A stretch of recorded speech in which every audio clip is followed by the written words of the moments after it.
that always moves me. I still am coming up with my kids and grandkids. Just last week, I'm doing something. No, I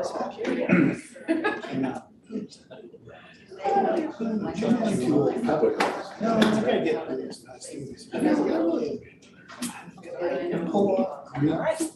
And then you walk in today, and I'm like. Well, good morning, everyone, and welcome to Tuesday, November 15th, 2022's 9 a.m. special board meeting.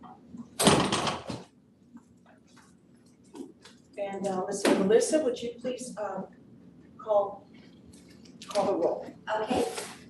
Director Balin, Here. Director Boatright, Here. Director Kearns, Here. Director Murphy, here, Director Ringen. Here. Okay, all 5 directors are present. Thank you, and before I go any further, I would like to congratulate Jeff Kearns and Ron Ringen for their election victory. So Jeff, would you like to lead us in the Pledge of Allegiance? I pledge allegiance to the flag of the United States of America and to the republic for which it stands, one nation, under God, indivisible, with liberty and justice for all.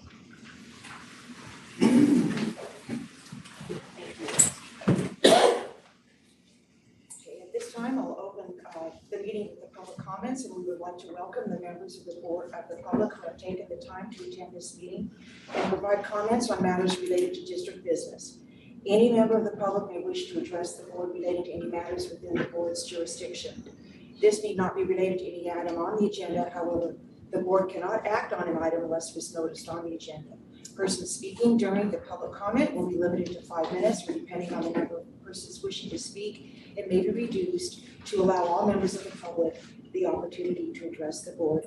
And at this time, I would like to say a special welcome to Leroy Bouchard, our Phoenix Lake area. My husband was on the original committee too. Yes, these are founding members of the original Phoenix Lake Task Force, so thank you for coming, both of you. All right, so with that, is there any member of the public here that would like to address the board on items not related to board business today? All right, seeing none, Corey, is there any?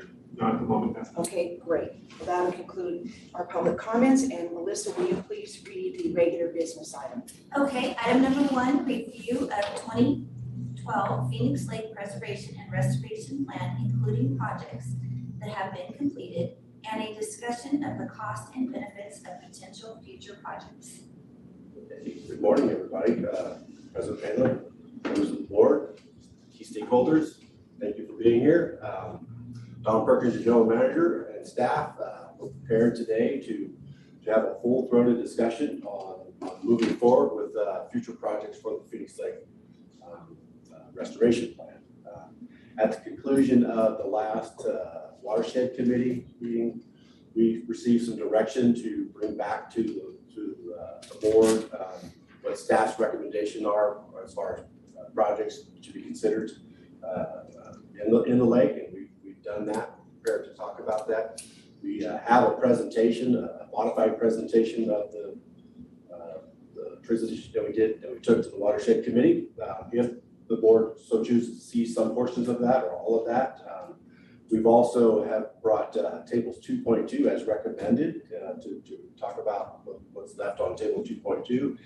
We have some exhibits, and we also have more information about work to be done around the boot, because the boot seems to be an important topic. So with that, like I said, staff did come with some recommendations of work, and I'm going to say primarily 2 projects. One of those is what we're titling the Power Creek Bypass Pipeline, which if you want, we can have Yadiel on there, kind of go into more detail about that. And also completing the dredging around the East Pool and the South Pools. And again, we're prepared to talk in more detail about that. Eric and Yadiel can talk more about that. But really, what I think would be helpful here is that we have, everybody has an opportunity to get heard and speak, and together we define what steps and what projects we are ready to move forward in the very near future, in this next phase, next round of construction. So with that, I'll hand it back over to the board and let us know what you'd like to hear from us. We're prepared with everything. We have all of the Phoenix Lake Preservation Restoration Plan. We can bring it up on the screen, or some of us have it with us. So just let us know where you'd like to go from here.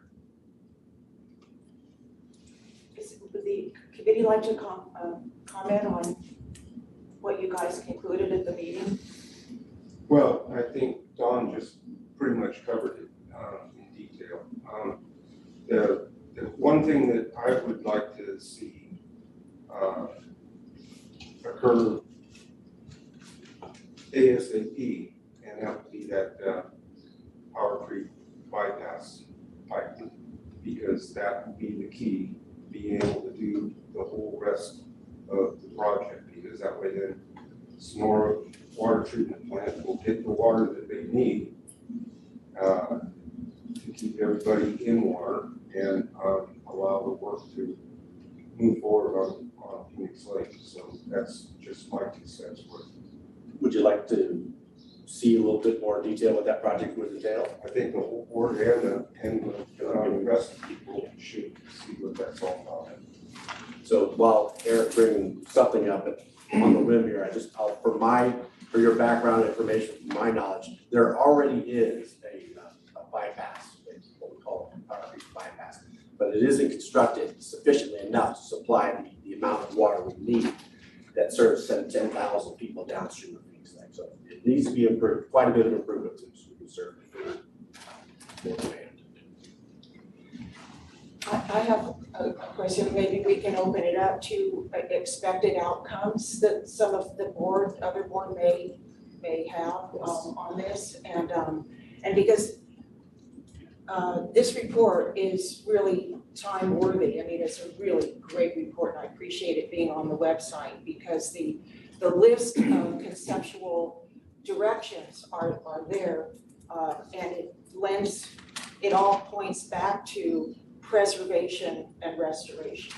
And what are we preserving and restoring? Well, it definitely has to do with water quality, of course, because if we take care of this watershed, then this is our drinking water for a lot of the county, then we're using nature, and that's what this report talks about, is how to do, at a watershed level, how to keep sediment from coming into the lake, but also keep the lake as a naturalized functioning watershed landscape element. So it just serves, it's just a real workhorse for us. So just me, if we could at some point in this workshop go over the list of table 2.2 of the report that lists all the recommended projects, not just this one that has been chosen today, but actually I think it'd be important for the board to really look at all these, because I think they all work in consortium to protect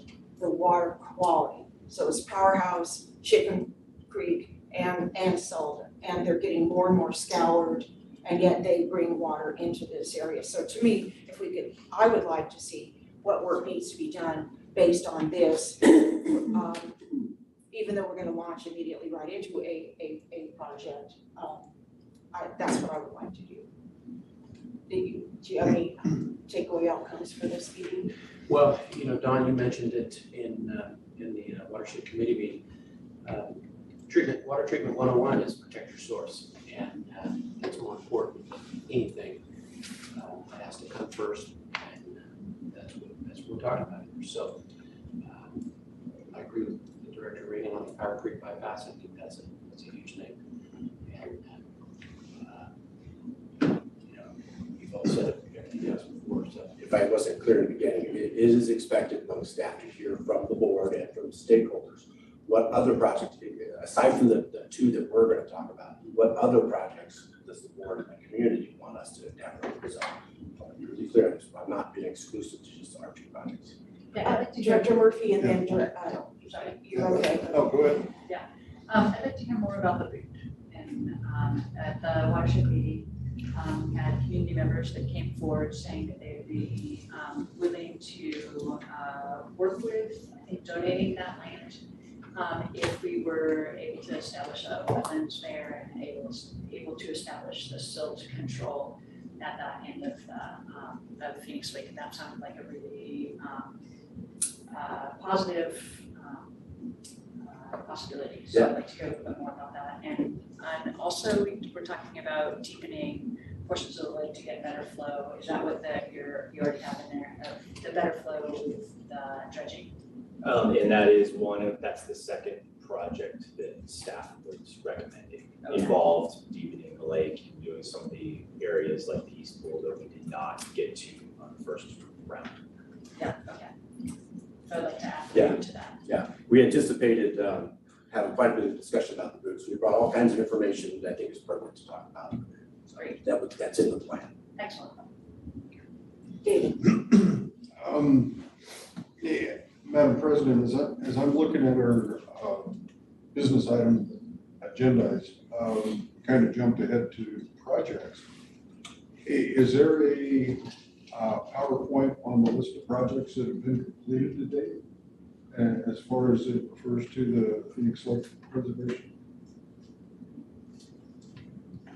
Yes, we have pretty much the same presentation that we brought to the Watershed Committee. It's available to put up here, portions of it if you'd like. But I really, again, I want to hear from the board. What does the board and the community want to see from us? We have allotted a couple of hours. We can go a little over a couple of hours, but I feel like we can go back and look at the presentation if that's what the board would like to do. But really, I think I would like for the bulk of this conversation to look forward, not about what we did or didn't do, but what we're going to be commissioned to do in the future. So, but if you want to see the presentation or parts of that, sure. And that's, that was recorded, it's available, so you can just watch the whole meeting and the whole presentation without us having to redo that in this meeting.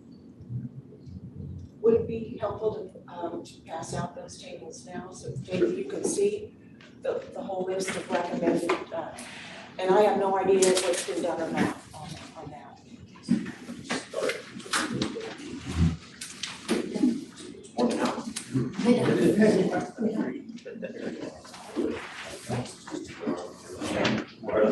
Yes. Yeah, I remember your name. It's all over the plan. Well, yeah, he was very involved for quite a few years. I have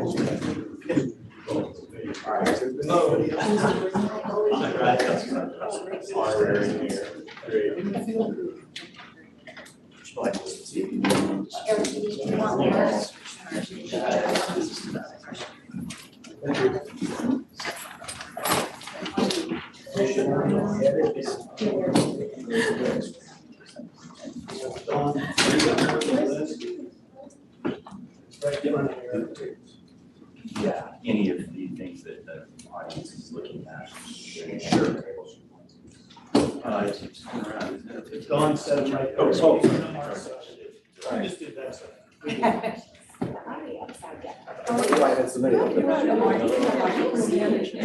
to see you as well. I think 12 of them, so. I know.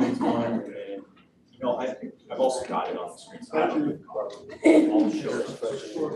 When we're ready to talk about table 2.2, we can get it up there. Yes, my question is this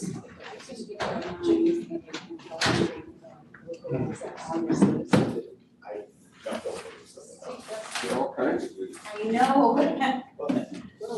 You know, it's a management, it's. Until day. Oh, I put it upside down for you. Sorry about that.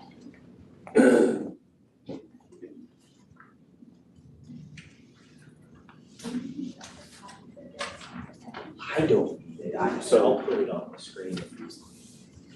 This is the pleasure of the board to look at, we have table 2.2 and talk about 2.2 now. What do you think? Sounds good to me. Excuse me, the public comment just from the end of where we were before I think we passed out in terms of what's going to be discussed today, and certainly appreciate that we're dealing with this. Table 2.2 talks about sediment mitigation, which is hand in hand the partner sediment removal. If you're not getting the sediment, protecting the lake from the sediment, dredging it once is that's just one thing, and it won't do the whole job. But there are additional topics that it would be nice to give recognition to, realizing that it may not be the first priority, but the idea of public access to education and fire mitigation are things that I think should still be part of the discussion of the project, even if alternative resources need to be sought.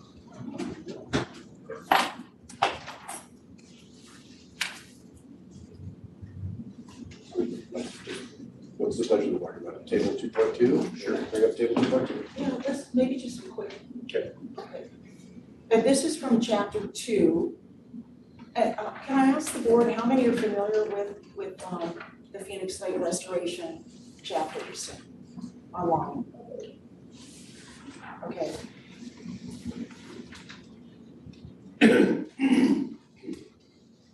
Chapter two is a good reference, and I think that's part of what you just talked about. It's really hard to ignore the source of the sedimentation, right, and do nothing. I guess at this point we've chosen, right, we collectively chosen not to address those sources of the sediment in the first place, right? In particular, as it relates to the boot, the Ridgewood subdivision area, right? It contributes, sounds like a massive amount of sediment to the boot area. So, and there's a management plan to address that. So here's 2.2. Brandon, you want to? Yeah. First of all, like on the first page we're looking at, these are, correct me if I'm wrong, they were looking at this area as a watershed, correct? And how to actually restore and curb the non-point sediment sources that are coming into Phoenix. So in addition to actually having to dredge it, they were really looking at upstream water management. We know that because of climate change, the watersheds are getting really flashy and they're scouring and these are going in and around the Phoenix Lake area where a lot of property owners are. And so at least all the pictures in this report were, and I know John Buckley had a hand in some of this too, is identifying these areas that are eroding and eventually maybe packaging those and doing some large scale watershed restoration upstream to protect our asset. So with that, and Eric, jump in anytime, this was the list of priority erosion control and sediment management projects that Horizon identified, right? Okay, and then this is not work, this is just identifying areas that need to be managed and mitigated to protect Phoenix. Okay, so on page 1, for an example, are these are all basically still out there as good ideas to do, or have some of them been have we gone after money and done any of these, any watershed grant money? I'm unaware of the county enforcing anything or doing any work in the watershed related to drainage improvements. I would expect that many of these have only gotten worse over time, unless a property owner took matters into their own hands and resolved some of these, but I think they're probably also issues. One case in point that draws my attention is the last page, the very last item on the table, right? It's the Ridgewood boot, designed to construct sediment basin in the toe of the boot or upstream adjacent to the riparian area. Basin may be in line for a flood overflow basin, identify suitable access for maintenance. Potential project partners are landowner, Tuolumne County RCD.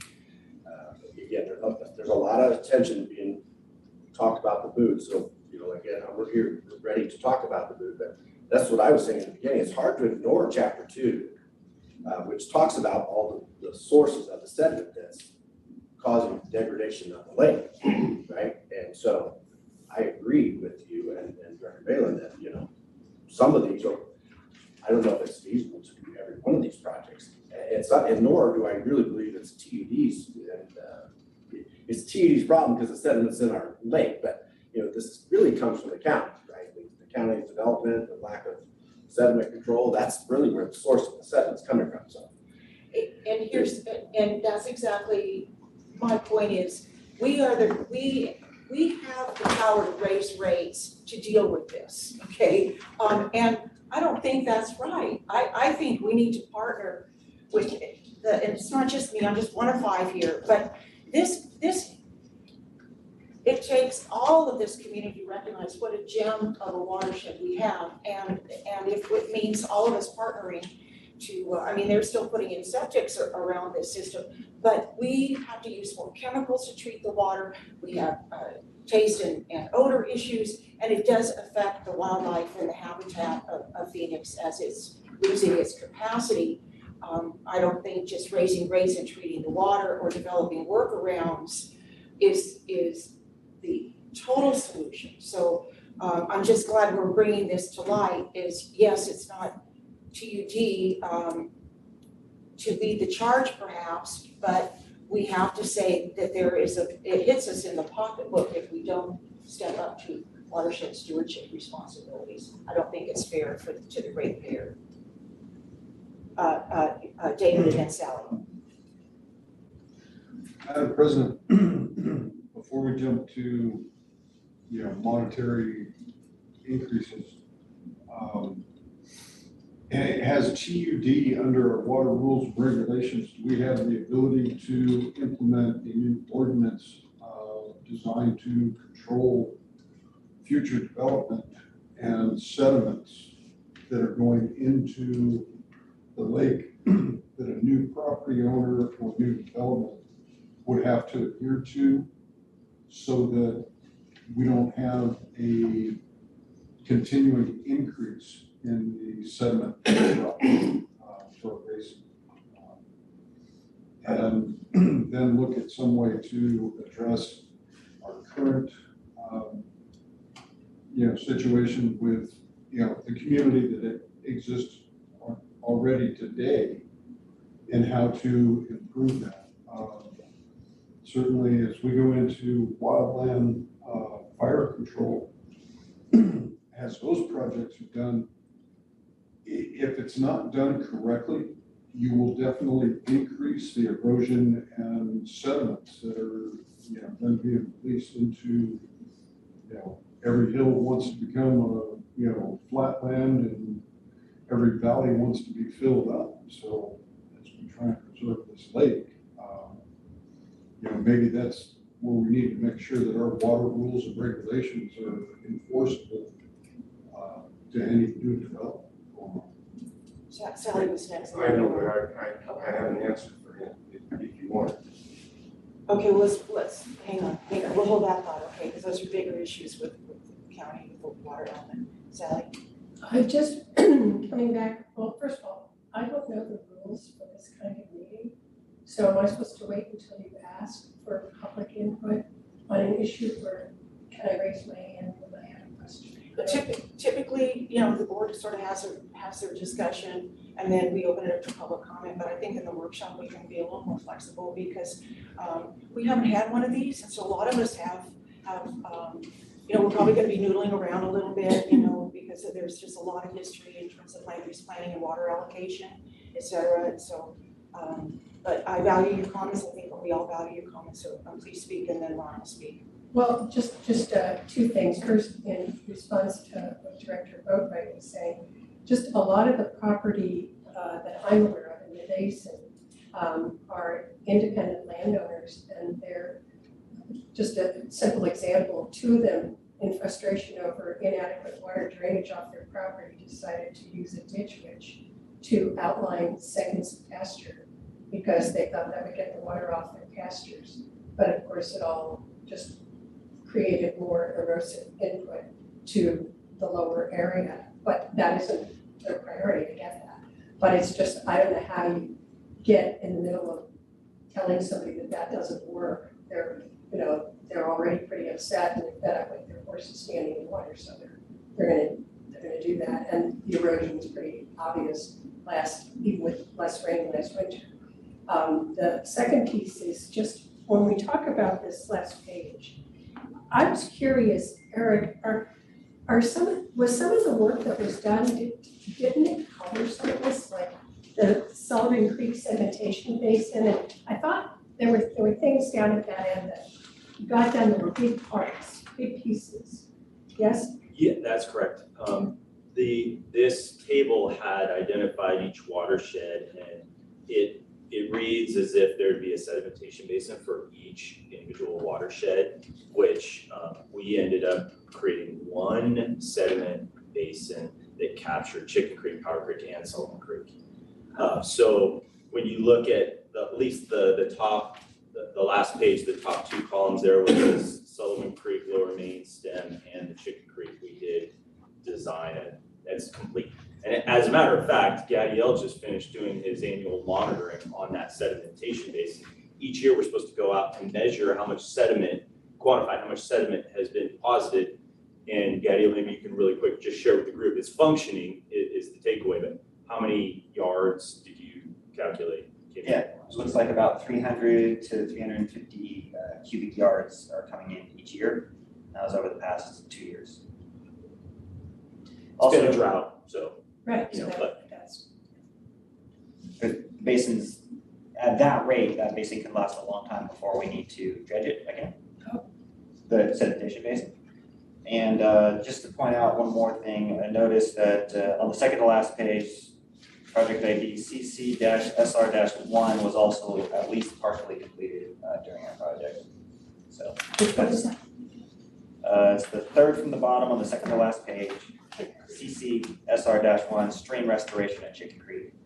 I don't know if we captured the whole 2,300 feet listed there, but we at least partially restored that drainage area.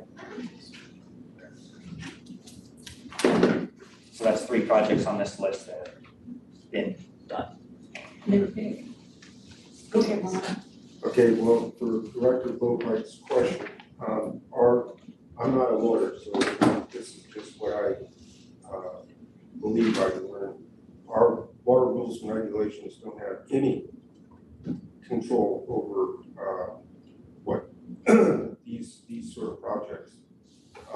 And having been in the construction business as many years as I have, I went to all of the Tuolumne County classes that they put on for contractors and builders and all that. And there's very, very specific rules about what a builder or a homeowner that's going to build a home has to do to mitigate any kind of silt moving off of their project, off their property. The problem is there's no strict enforcement of it by the county, and that's where the problem comes in. And I owned a home that I rebuilt on in Sonora Meadows, right on Sullivan Creek. And I can tell you that the bank at the rear of the property, Sullivan Creek was about 12 to 15 feet down. And while I was doing the renovation of the home, we had a really heavy rain, and I could not believe that Sullivan Creek almost came up over that bank into the backyard. So I guess where I'm going with this is there's a tremendous amount of water during heavy rains that moves down through that Sullivan Creek, and it's gonna scour anything and everything that as water's going down. And so that sedimentation basin is our only hope. And I have a suggestion for that, and that is that I don't think we're gonna get much help here. I mean, it's gonna take some real arm twisting down there at the county. They don't have any money, they don't have enough people, they can come up with a million excuses. So I think that we're stuck in a position where, and what my suggestion is that we need to, in my opinion, we need to figure out a way to break the force of that water coming into the sedimentation basin. And if we could, then, if we could break its force, then the water, the sediment would drop out into the sedimentation basin and not scour the berms and stuff like that are in the lake. So right, Eric? Yeah, so it's there in the design when they were building the sedimentation ponds and then the inlets to Chicken Creek, Power Creek, and Solomon Creek. They're stacked with riprap all over it and grouted in, and have some different features to slow the water down. Good. And then where the outlet is it's a ways from the inlet, from both inlets. So the water has retention time for that, all the turbidity and stuff to settle before it starts going back into the main lake. Okay, all right, great. And I haven't seen how that sedimentation thing is set up, but is it gonna be easy enough to, nothing's easy, but I mean, is it gonna be are you guys gonna be able to get in there and clean it out easily? No. That's what I was So- wondering. Access to it is easy. There's a road to it and everything like that. We would have to have the bypass. The water has to flow through that to get to the main body of the lake. For us, we don't have another way to stop the water from coming into the lake to drive those sedimentation ponds up. Yeah, okay, so we're back to the bypass again. Yeah, okay, that's why I brought it up first thing, because to me, without that being put in, everything else just comes to a standstill. However, the bypass that the contractor built is still a viable way to bypass just the North Pool sedimentation basin. So there is a way to take that water and bypass that doesn't necessarily involve the big project that we just showed you on the screen. There is another alignment that will take water into the central pool and would still allow for maintenance, especially in the summer. Solomon Creek in the summer is flowing 1 CFS, 2 CFS. It's not a big flow. You got Power Creek coming in, and we've managed that before when we did the original dredging. So it can be done, but a bypass either way is needed. Can you restate where that the one that the contractor put in is? So when you see the aerial, I could switch screens, but there's a hole in the vegetation in the bulrush, and there's a straight path where water used to essentially flow in that direction. And the contractor laid an HDPE pipe, created like a small coffer dam, sandbags and whatnot. And he bypassed all the water that was coming in from Solomon Creek and Power Creek directly to the central pool. And that allowed him to do all of his dredging work up slope of there. I'm only mentioning this because there's the permanent bypass, which has all these benefits, which but there's also ways in which you can do cleaning out the sedimentation basin in construction that wouldn't involve a permanent bypass. We're in favor of the permanent bypass because it has water quality, long-term water quality benefits, but just for purposes of conversation, there are other ways to do it. That is not the only way. Does the permanent bypass perhaps end up meaning that you don't need to do any dredging at the north or at the south and east ends? You want to try that? No. No, we would, the outlet tower, we definitely need to do work around that. The lake's filled up over the years and then the depth around the tower is not what we'd like it to be, or the area around it. So the bypass will just give us the ability to do different things at the lake. But it's not a substitution for. What quantity of sediment is the sedimentation basin capable of holding?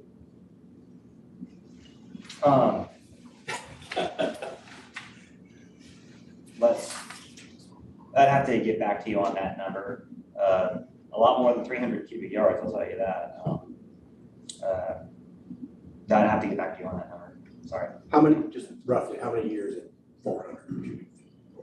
Oh, at least 10 years. a word of caution to, not wait 10 years to actually clean out that basin.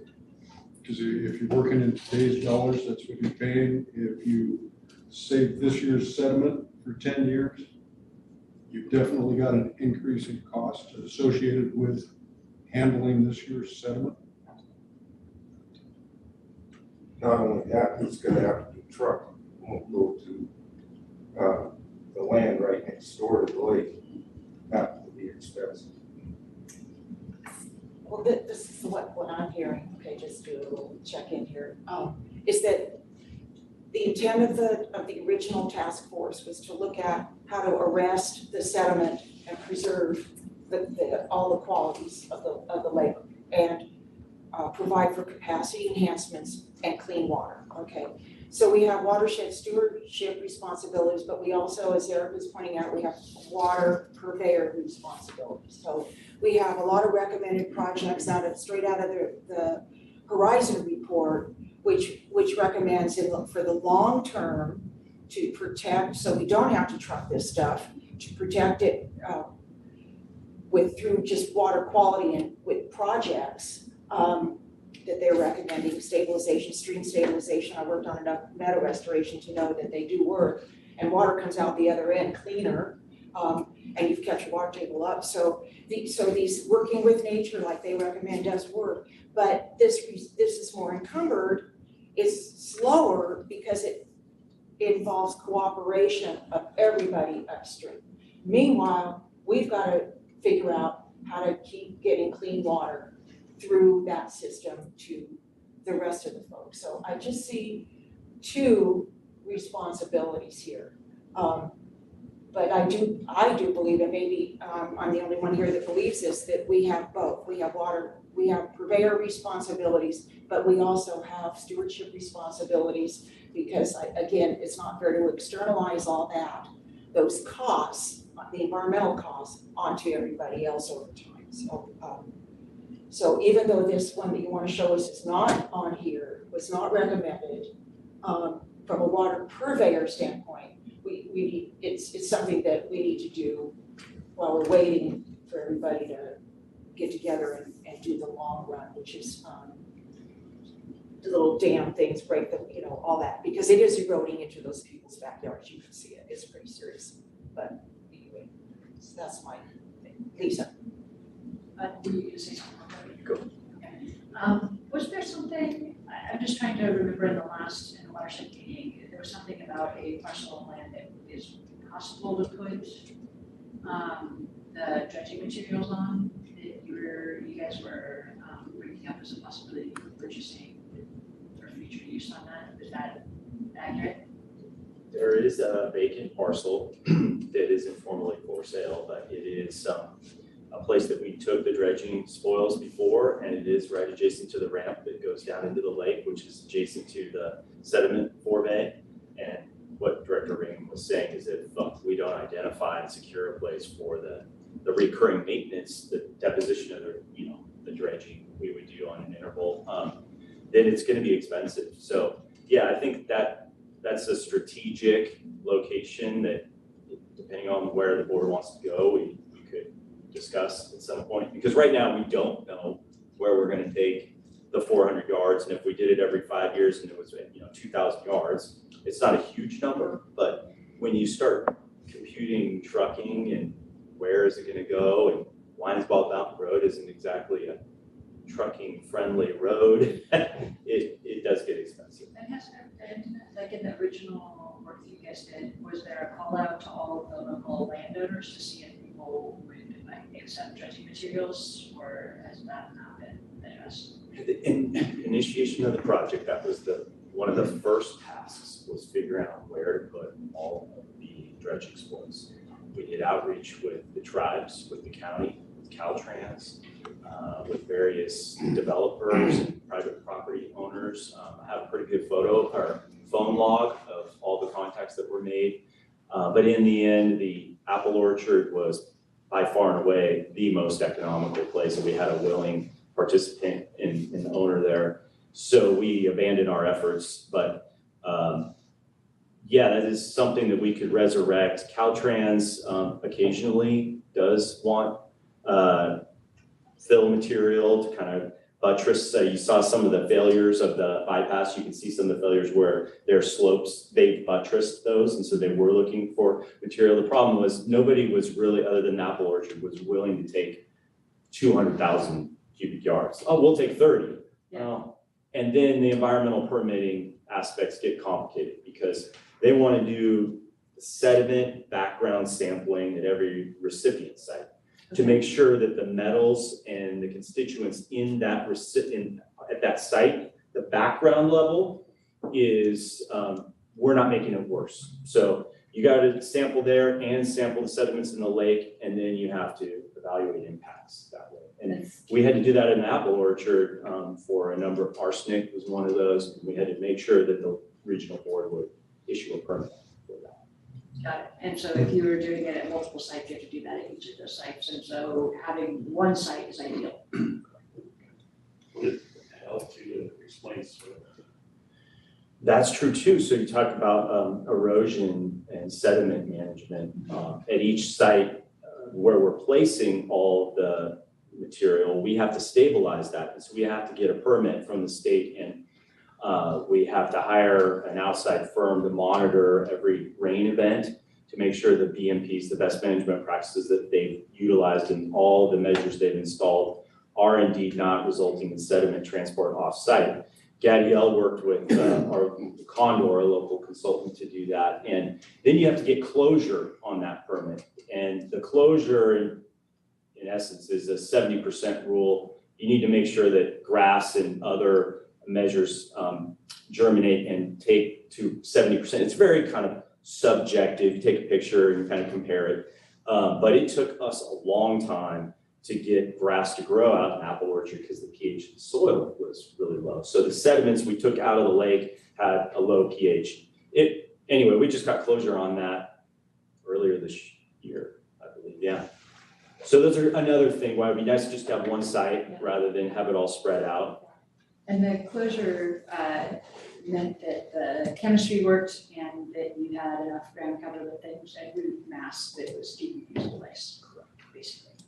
They do leaching tests, and these are PhDs that do this work. Yeah. And they create certain models for how much will leach after it's placed. And Thank you. Is the quality analysis available, posted somewhere? As far as the sediment, you said it was low in pH, had one of the types of arsenic in it. yeah, we have a sediment sampling and analysis plan and a report. It was all submitted to the regional board. It's all in the project file. It certainly provide it to you, but it's not on the website. Just kind of curious. And through our permitting process, there's no way to break it into smaller quantities as far as if the material is, beneficial to garden soil. Obviously, if you got a whole lot of people that need some amendment to their soil. I don't think it would be too good for that. It really does not have much organics in it. With the exception of that first layer that we pulled off the top where you had all the bulrush and that root mass, that had some organics in it, but it had so much root mass in there, they had to like disc it in and break it up, and they put it on the bottom of the fill. But the sediments that we removed after that were largely inorganics. They didn't grow much. And you can still see that as evidenced if you walk out to the Apple Ranch, and there's that right next to the ramp going down into the lake is that big open pad. That's where the first dredging operation put all of the dredging spoils in. It was a wet dredging, so the water washed a lot of the organics off, but there's nothing really growing out there. And then we put our sediment on top of that, and Gadiel worked really hard to get something to grow. And it's growing enough for us to close the permit, but it was really hard. We had to amend the soil, adjust the pH, had to hydroseed twice. Set up sprinklers. We had to go out there and babysit it. Sally? Is there any threshold for an amount that doesn't require all this? No, you still need to go through well, there probably is for a small size, but for our, we had to get a 401 permit, and the 401 permit required the sediment sampling analysis plan for this kind of work. There may be an exemption, like, oh, you know, you're working with less than 5,000 yards or 10,000 yards. I don't know. I just know we didn't qualify for that when we went through it. There are screening threshold values for all of these different constituents. And if you're below a certain screening threshold, depending on the beneficial use of the land, if it's used for ag, if it's used for industrial, if it's used for residential, and then, you know, I'm sure the permit gets issued a lot quicker if all the results are below those action levels. But again, I'm out of my wheelhouse here. We'd have to talk to somebody who really, we used a consultant, Pacific Eco Risk in Davis area, and I'm sure they can answer all these questions. Well, it's just that because there are certain property areas where people may be willing to take some of the dirt. I mean, there's a fair amount of property area out in the basin area. I realize we don't want it running off into the tributaries, but that are already untended. So it isn't like somebody was counting on it to grow their rock garden or their crop. And the question is, on an individual property owner basis, is there a way to get it distributed and stay under the number of things that you guys had to do, that's like just nuts. But, you know, to stay under that, that's all. There may be, I could research that. I do know that we'd have to get a grading permit when it exceeds 50 yards, which is not very much. So each individual property owner then would need to get or the district would need to get for them a grading permit. And, but from the permitting perspective, I could definitely look into that and see if there's a minimum.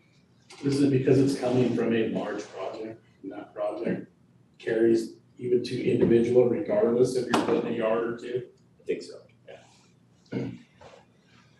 I see part of the issue here is, this is a community-wide problem. It's not just a TUD problem.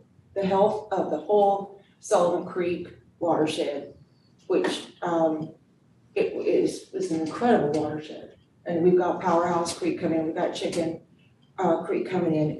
It's really fabulous. And if you've ever been down to LC Swimming Hole, I mean, these are big waters. You know, the old timers talk about fishing, that, you know, the trout out of it, and I'm sure salmon was in it historically. I mean, salmon was all the way up to Beardsley on the Middle Fork. It just seems like TUD, we are resourceful in our workarounds. We're good at workarounds. What we're not so good at is these messy things where we say, this is a community problem.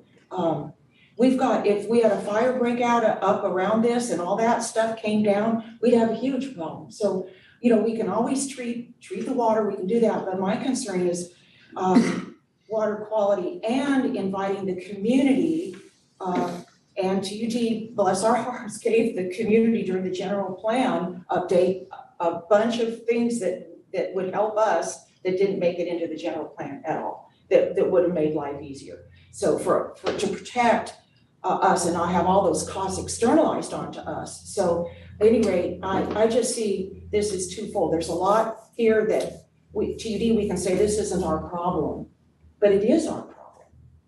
Upstream is our problem. I don't see trucking it out as any kind of long-term solution. Yeah, well, let's talk a little bit about that. And Okay. I agree. It would take a collaborative effort with the county. I think there's opportunities to make long-lasting improvements to the process. Some examples, when the county redoes their ordinance code, that's the time. It's not the general plan that really dictates land use on a specific parcel by parcel, you know. It's the ordinance code that is the enforcement mechanism, which is what you said, there is enforcement for them to make sure that a landowner, when they get a grading permit, that it's properly done, the slopes are correct, the drainage features are installed appropriately, it's hydroseeded and stabilized. That's the mechanism to really translate. The general plan is too general. Another thing the county could do is on their maps or their conditions of approvals for projects have drainage easements, wetland protection easements. They literally encumber that property with proper setbacks so that people aren't doing grading in areas that would impact Phoenix Lake. A couple other things they could do is have a drainage manual. A lot of counties have drainage manuals, so if I'm a designer and I'm trying to figure out the right size of a culvert or how to dissipate energy coming out of the culvert, they have standard details. Placer County has a great one. They've had it for probably 2 decades or 3 decades. Tuolumne County doesn't have that, and yet when you look at our watersheds, they're super steep. If any county should have that, Tuolumne County should have that kind of thing. So then a designer knows, okay, I need to size the detention basin so I don't have really peak flow. You really technically aren't supposed to increase the peak discharge off of a site to another site as a result of your development. Well, nobody in the county is enforcing that. Nobody's checking the calculations. That starts with standards, and that starts with a drainage handbook. There are certainly other things, but those would go a long way. The county just doesn't have the staff to do inspection. They have like one guy that does grading, permit inspections, and he runs around. But you know, there's training that can be had. You can have the county, and we have it here. Qualified stormwater developer and qualified stormwater practitioner. It's a license that you can get with the state, and they teach you all about stormwater management. Well, I don't know if anybody at the county has that, but that's something that they could do. And we could help the county with that collaboration, because certainly we're very interested in setbacks with the ditch and that kind of thing. So there's sanitary setbacks, there's drainage protection easements, there's wetland protection easements, all sorts of things. So it starts with the county, I think, especially because, like I think Sally said, this is a private property. It's hard for us to impose our ordinance, which isn't really relevant on private property, but the county's is. And so if we work with the county and leverage their ability, I think we could see. Unfortunately, in this particular case, the watershed is pretty well developed. This would really help for new development. But in this case, we've got all these scars that hopefully will reach some sort of static, stable condition after time, you know, and they won't be bleeding as much sediment. But those scars are not going to go away unless we go through and list by list, item by item, fix all of them. But going forward, it would be great if the county had all of these mechanisms in place. Is that something, like, in this era right now where we're looking at all of the grants and things that are specifically on drought issues and atmospheric rivers, all these climatic events that we're expecting to be more extreme, would this be a time where we could collaborate with the county to try to get grant funding to get a position that could create some of these documents? I mean, is that something that seems plausible? It does. The intensity of storms is supposed to increase. Right, So, yeah. and it's those, really, like Gadiel did that, 300 yards came in. You know, if we get a really big storm, we'll get, yeah, that was a very dry winter. It only takes one multi-day storm, real intense storm, and we'll have thousands of yards. I mean, I really believe, I think we had estimated over 4,000 yards came in some of the bigger storms in, 10 years ago. Yeah. Yeah, I mean, I think it's a worthwhile endeavor for sure. It's just the county we need to help the county develop the baseline foundation and resources for them to then enforce something. They don't have anything to enforce right now. There's nothing in the ordinance code that I'm aware of. So I guess my question to Director Van and to Director Raymond are, through the T-Stand Irwin or through connections with the county, is there a possibility of pushing something like that forward? I'll send out some links. I was just cruising them this morning. This is where it gets really exciting, because the whole state is going in this direction. And I just came across one for 2023, right, because all the grants are closed. There's a natural community conservation plans. I sent it to Emily this morning, and it's exactly what you are asking about, because the state's realizing if we're going to achieve 30% of conservation of California, all of California, 30% by 2030, This involves the tribes, this is a conservation to deal with that, use nature as that cushion. So absolutely what you're saying, and it's really fun to get into these websites and go, oh my God, there's even acquisition and law enforcement. So the state recognizes the problem with the private property. So acquisition of private property, enforcement of setbacks to protect our watershed. Once the community understands that this is to everybody's benefit and water quality, then people are educated about it. And so if we can send out some of the news, I think I sent you this morning, but I get really excited about all this. It's exactly what you said. And this is the whole direction the state, we're talking millions of dollars for disadvantaged with tribal partnerships, which we can do here. So you're spot on that. So how would we cooperate with, like, would it be through the TSAN, Erwin, or would it be more through the Board of Supervisors, or how would we, how could that happen? Personally, I think it starts with a discussion, whether it's board to board, or Leader staff to to leader. staff. It's Yeah. a discussion. And with the tribes also. Yeah. Yeah. So is that something we're looking towards? Why not? I think that's a great suggestion. Awesome. And Ron and then Sally. I didn't mean to cut you off, Lisa. Yeah, no worries, thank you. Okay. So, but it goes back to that, first of all, more recently, it goes back to frustration that our GMs had in trying to get cooperation at the county. And it goes way back to 2012 when you were spearheading the very first board meeting, which turned out really good, but never occurred ever again. And that's where we need to start, I believe, is right there. And then too, I think there needs to be a change in thinking at the county. I know that several years ago when Hagelin was the GM, I don't remember how I ran across it, but I ran across this document. It was over 900 pages long, and Costley, the environmental person for the county, was with no notice to anybody other than just putting it in the agenda that he's going to bring it before the Board of Supervisors. And it was about allowing new construction to continue using septic systems near Phoenix Lake and along Sullivan Creek and everywhere else. And it was like, I got a hold of Hagelin immediately, and he went nuts. He had to leave town, but he stayed up real late, wrote up this letter to the board, and I went into the meeting and read it, so it went into record. And Costley wouldn't talk to me for months. I mean, he was so upset that he got cut off on that. But we need to change the thinking down there, and it's going to take, like what you tried to do back in 2012, is have the boards get together and impress on them how important these things are and that they need to be addressed, period.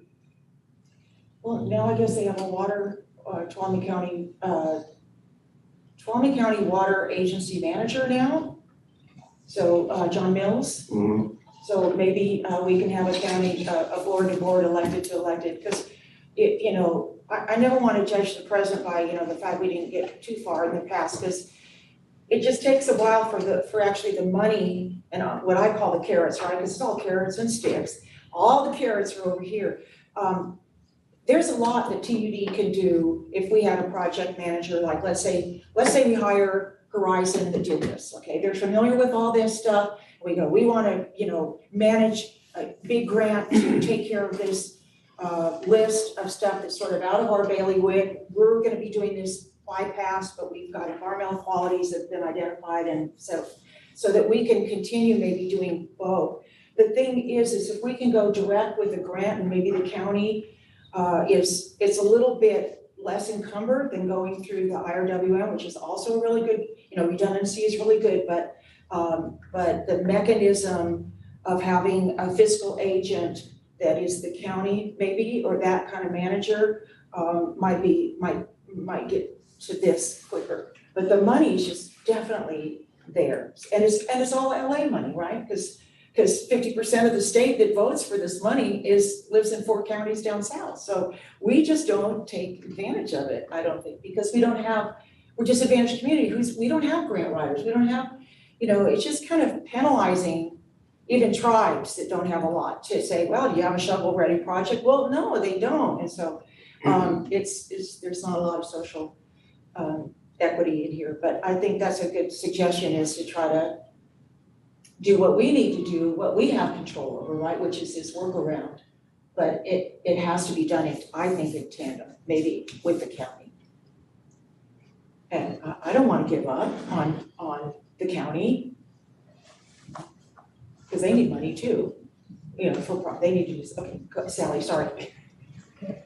In keeping with that discussion, I think one of the things we've all come to realize is that this overall stewardship plan is terrific, but there was an assumption that one party could do it all, would do it all, not how they would do it all, but could do it all, should do it all.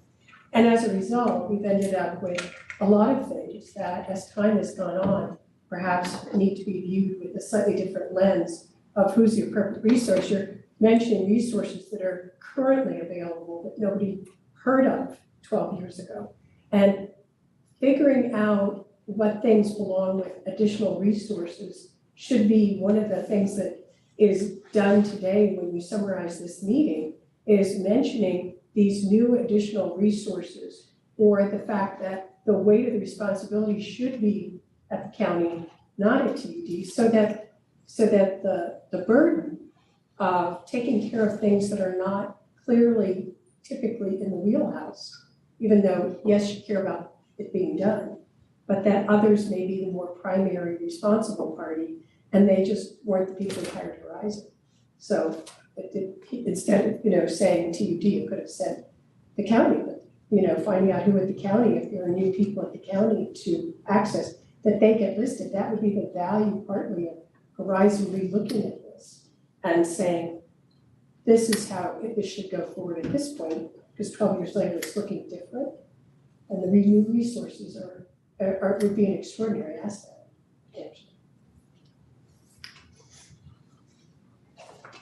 Are we at a pause where we could go forward with the idea of the workaround?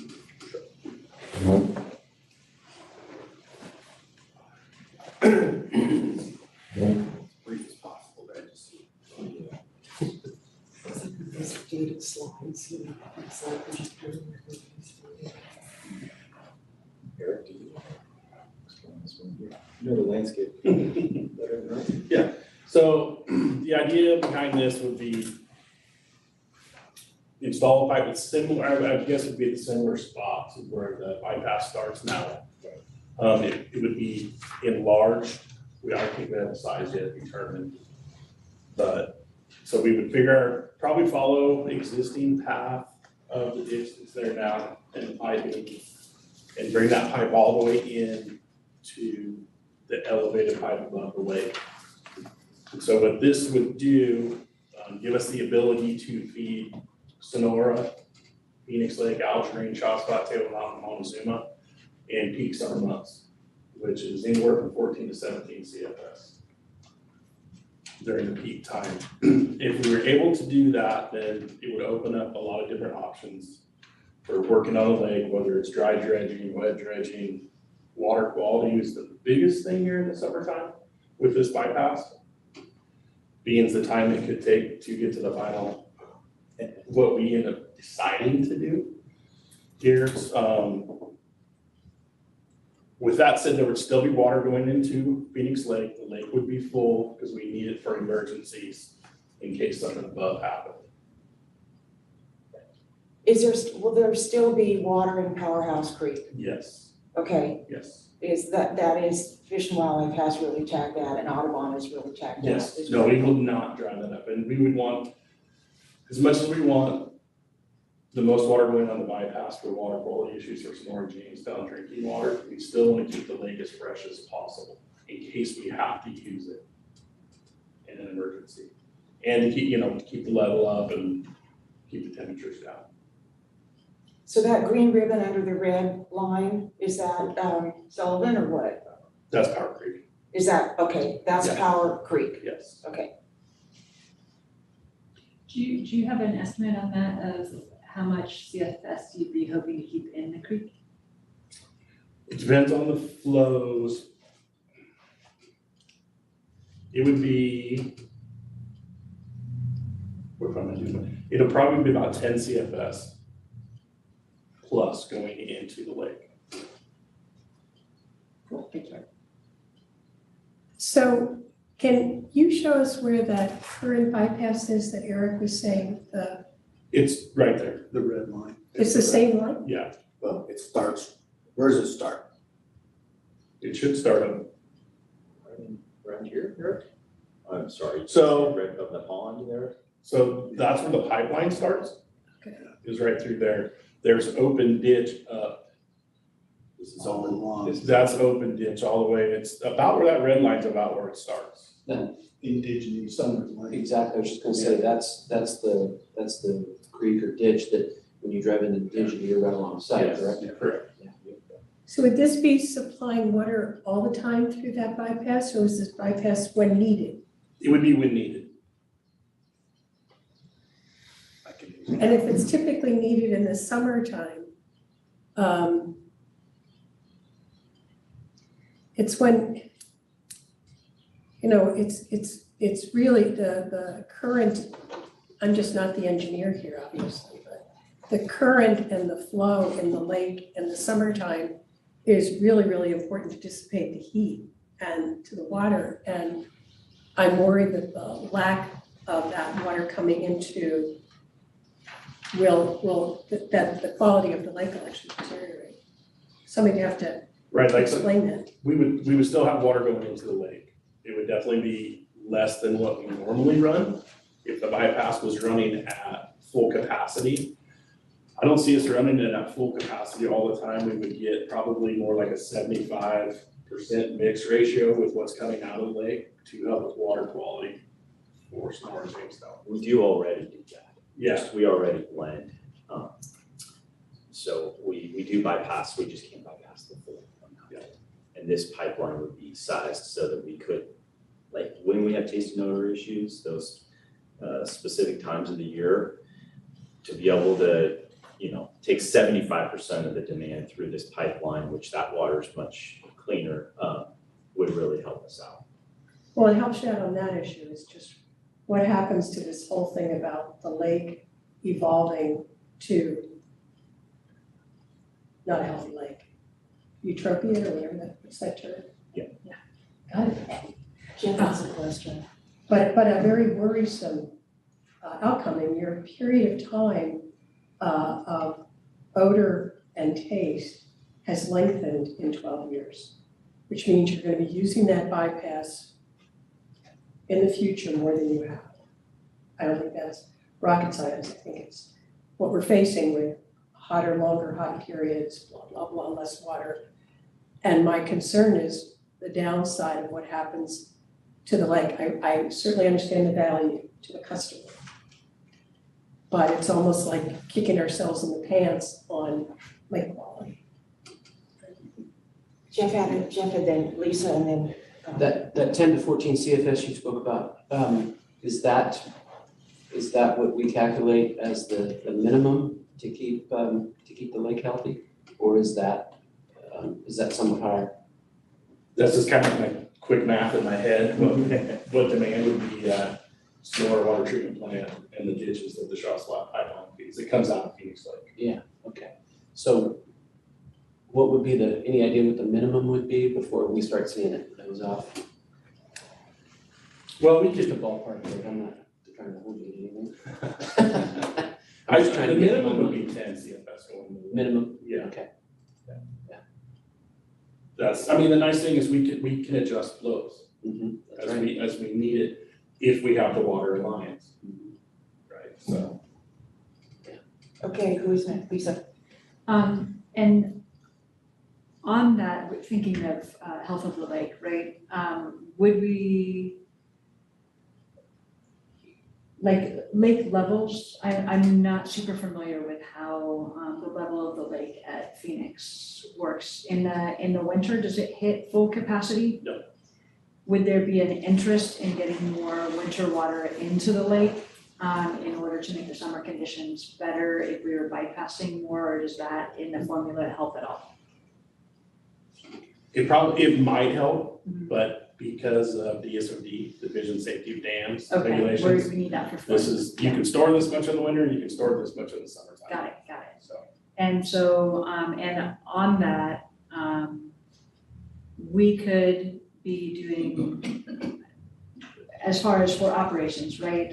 It's much easier on the treatment plant if you're putting clean water into it. And it's much nicer for the customers if if our water doesn't taste like mold.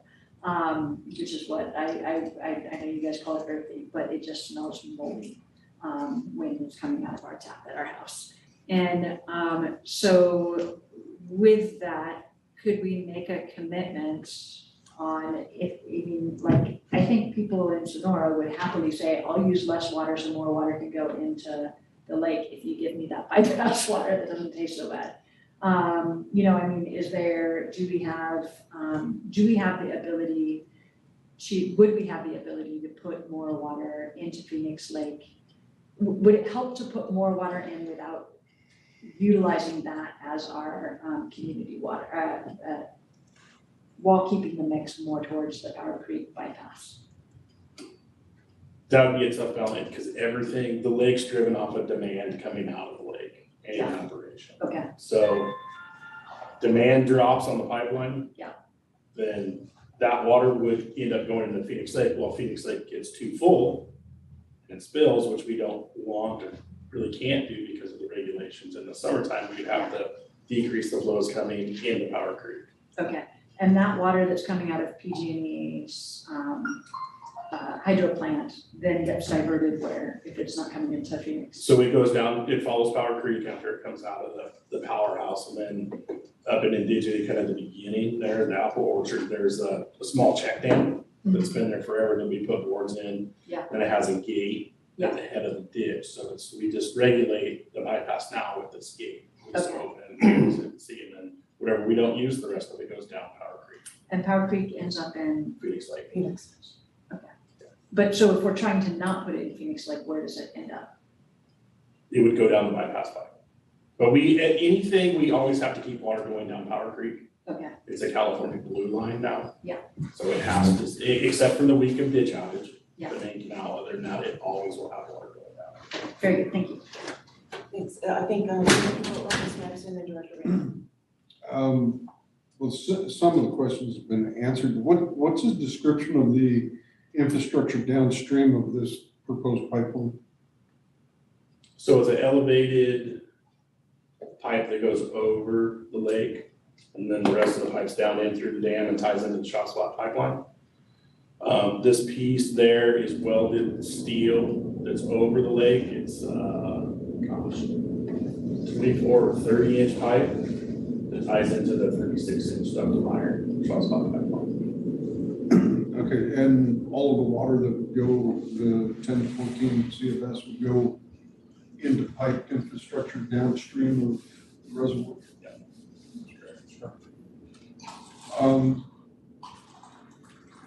Why was that constructed?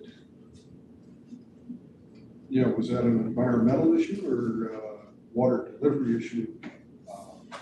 It was a water delivery. It was, I don't know. I think I have some background, in 2005, 7, I forget which year it was, going through one of the sanitary reports from the state. It was understood by the state that the water that went to the treatment plant came from the bypass, did not come from the lake. And when I became aware of that, I had to talk to the state, said, no, that's not accurate at all. The bulk of the water comes from the lake, and the lake wasn't permitted at the time. So that's why it was, that's at least why I think it was constructed, is that the water quality of the lake wasn't suitable for treatment, right? So we required, but both long before my time to put in the bypass. So it was understood, again, more time, it's understood by the state, the water for the storage treatment plant came from our creek, not from the lake. Through the current ditch that's fed in. So then downstream of that ditch system below the lake, construction, I think that, what, late 90s, that was I think late 80s. late 80s. Yeah. Remember I remember hearing about the project under construction.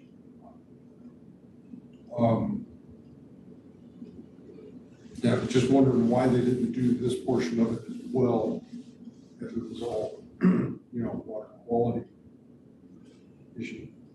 Again, Would the earthen ditch remain above this pipeline project, or is that eliminated? I think, well, so we would still be it's a water catchment basin too in the winter time, so I think it would have to stay. We just have to figure out where to put the water. Hang on, Dr. Raymond was next, if you're done, if you're not done. Well, the last question would be what's the environmental, I don't know, for lack of a better term, fish release below Phoenix Lake, summertime? Summertime, we have a handshake deal over 20 minus inches, which is a little over 200 gallons. Half a CFS. Thank you. Thanks, David. Yeah, Ron. Yeah, I was just gonna say that in this discussion, I think that one thing is being missed, and that is that the bypass is not gonna be a problem for the quality of the water in the lake, because it will allow us to finish dredging it out, so therefore deeper, colder water. So I think that that's not gonna be, I'm not an engineer, but it just seems to me logical that once the dredging is finished, the lake will be much cooler and cleaner. So I don't think the bypass is gonna have any adverse effect at all on the quality of the water in the lake. Sally, go ahead. Ron, Okay, Lisa, then Just interesting, just a piece to throw in there from the climate change thing we're talking about on our drier summers, but something that came up at the hydroclimate workshop that Glenn and I were at was that what they're also seeing is more summertime storms. And so what the fraud researcher was the one who was reporting on that we did see some significant enough rains in the summer that they brought some water to the watershed. And so I would think that that would be a benefit for the lake as well, if that is truly what the next 10 to 20 years starts bringing us. So it's just an interesting thing to keep track of and keep on your radar with summer storms. go. Okay. just one last thing.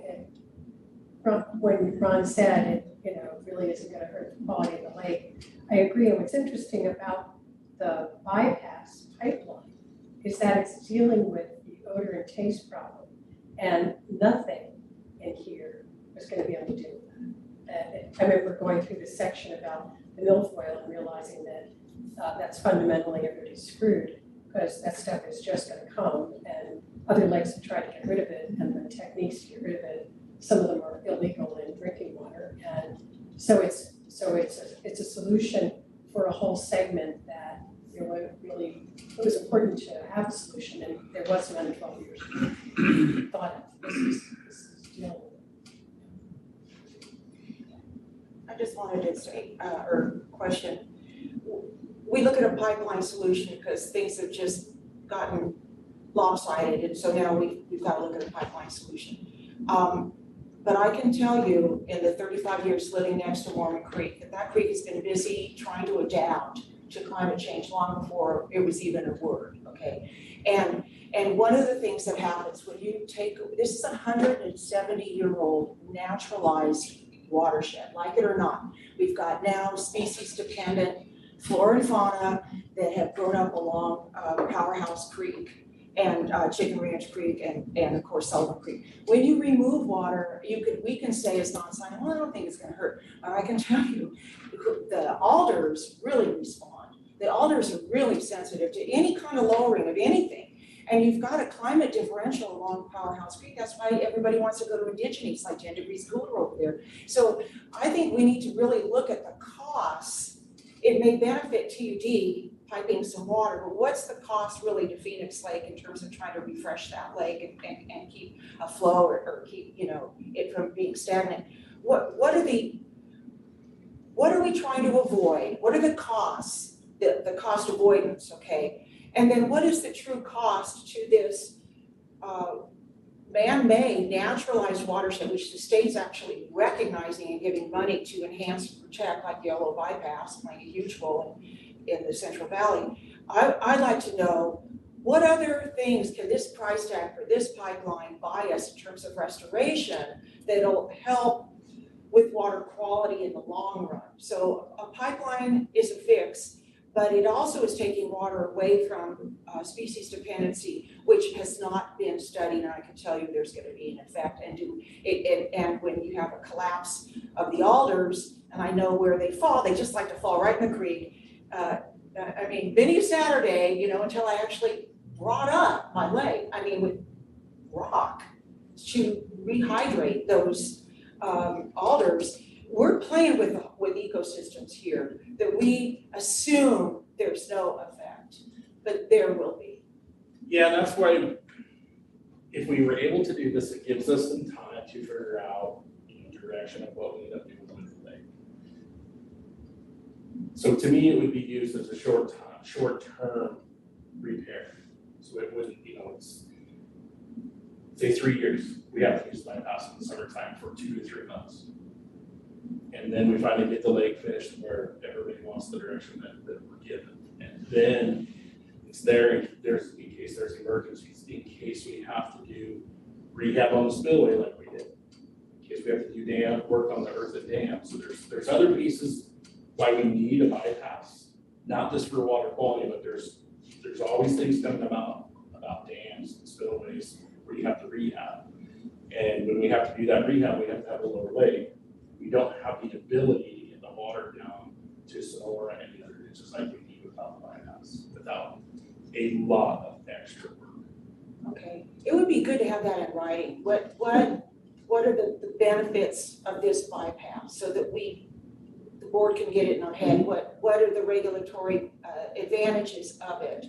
And then, of course, we're going to want to see what the long-term effects and impacts of the environmental re-engineering of this area is going to happen to that whole ecosystem in there. Yeah, and going along with what Eric was saying is that everybody thinks, it appears to me, everybody thinks that once we get done, we're done, and that's not the case.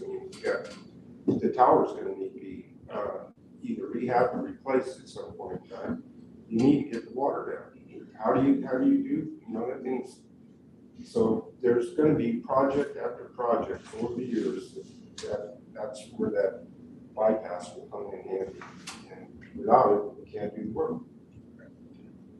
Joe, that just that perhaps we've paused on this slide far too long. Staff actually had two projects. Let me just finish, please.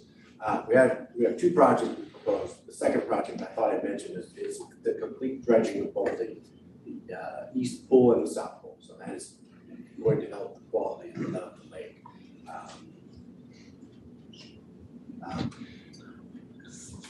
Yeah, the exact operation of the bypass pipeline, we don't know yet. We're gonna have sense how the treatment plant's gonna react to this, how the lake's gonna react to this. And when I say the exact operation, is it 100% bypass or is it some fraction thereof bypass of lake water?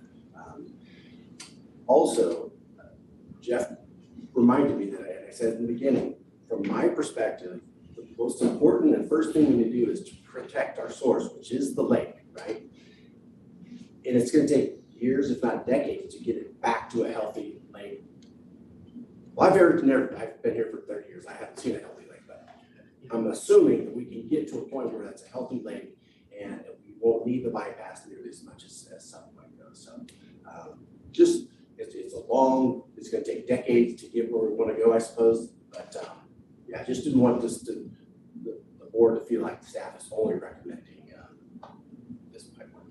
Okay, David, go ahead, and then we'll move to Yeah, before we jump off of this one, Director Green's bringing up, potential projects that are, 50, hopefully a long ways down the road.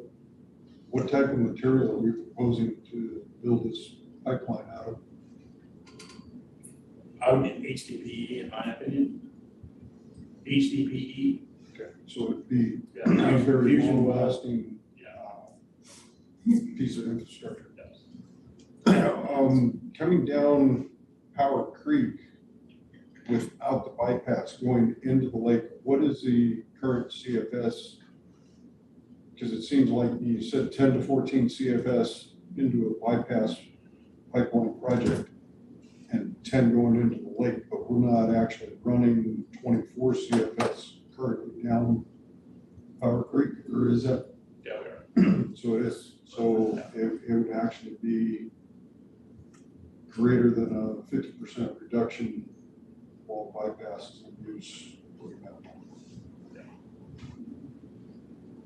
Which there's times of the year that already happens when wintertime, when we're lower, we're running at 20 CFS.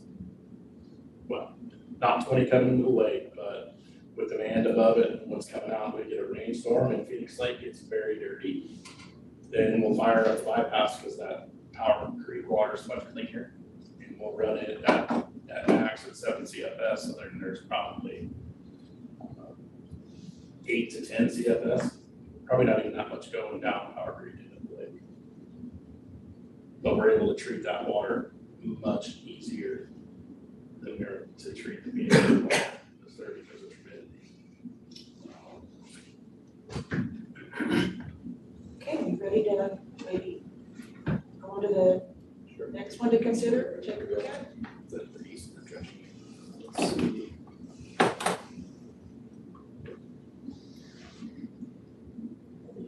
Let me navigate.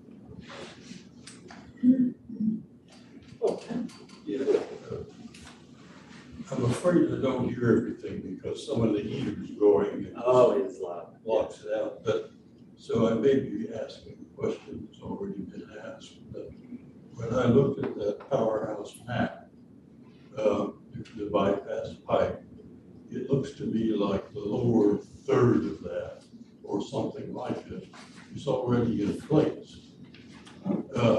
And so we're really talking about either improving or replacing or not changing that lower part and putting in a new upper part. My concern is that in the late summer, that's the principal source of getting water from Lyons into Phoenix Lake. And somehow you guys manage that now. How does that change with the new addition of the bypass? What's going on there? What's the objective of the new bypass? That's what I missed.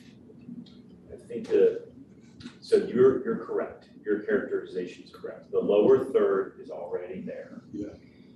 The reason we're proposing to extend that pipe and also make it larger is simply that it doesn't currently have enough capacity. Yeah, I can see that. Yeah, and so how would it change? That's kind of where we'd have to feel our way through that. Is so many different factors related to the quality in the lake, how the treatment process is working. It would be a dynamic thing that Eric would manage with our ditch tender. But you're not going to lose the ability to put water into the lake in the late summer. No, and actually, as a matter of fact, there's even the ability to take water out of the bypass pipe and put it in the lake. Yeah. So the lake can receive inputs from a couple different ways. And that's part of, I think, what Barbara was saying is to evaluate the full environmental impact. We would have to be able to demonstrate that the lake wouldn't be impacted through the operation. Did I answer your question? You did. Okay. I think you already knew all that. Thank you, Leroy. Yeah. Yeah. Right, bear with me here. a moment.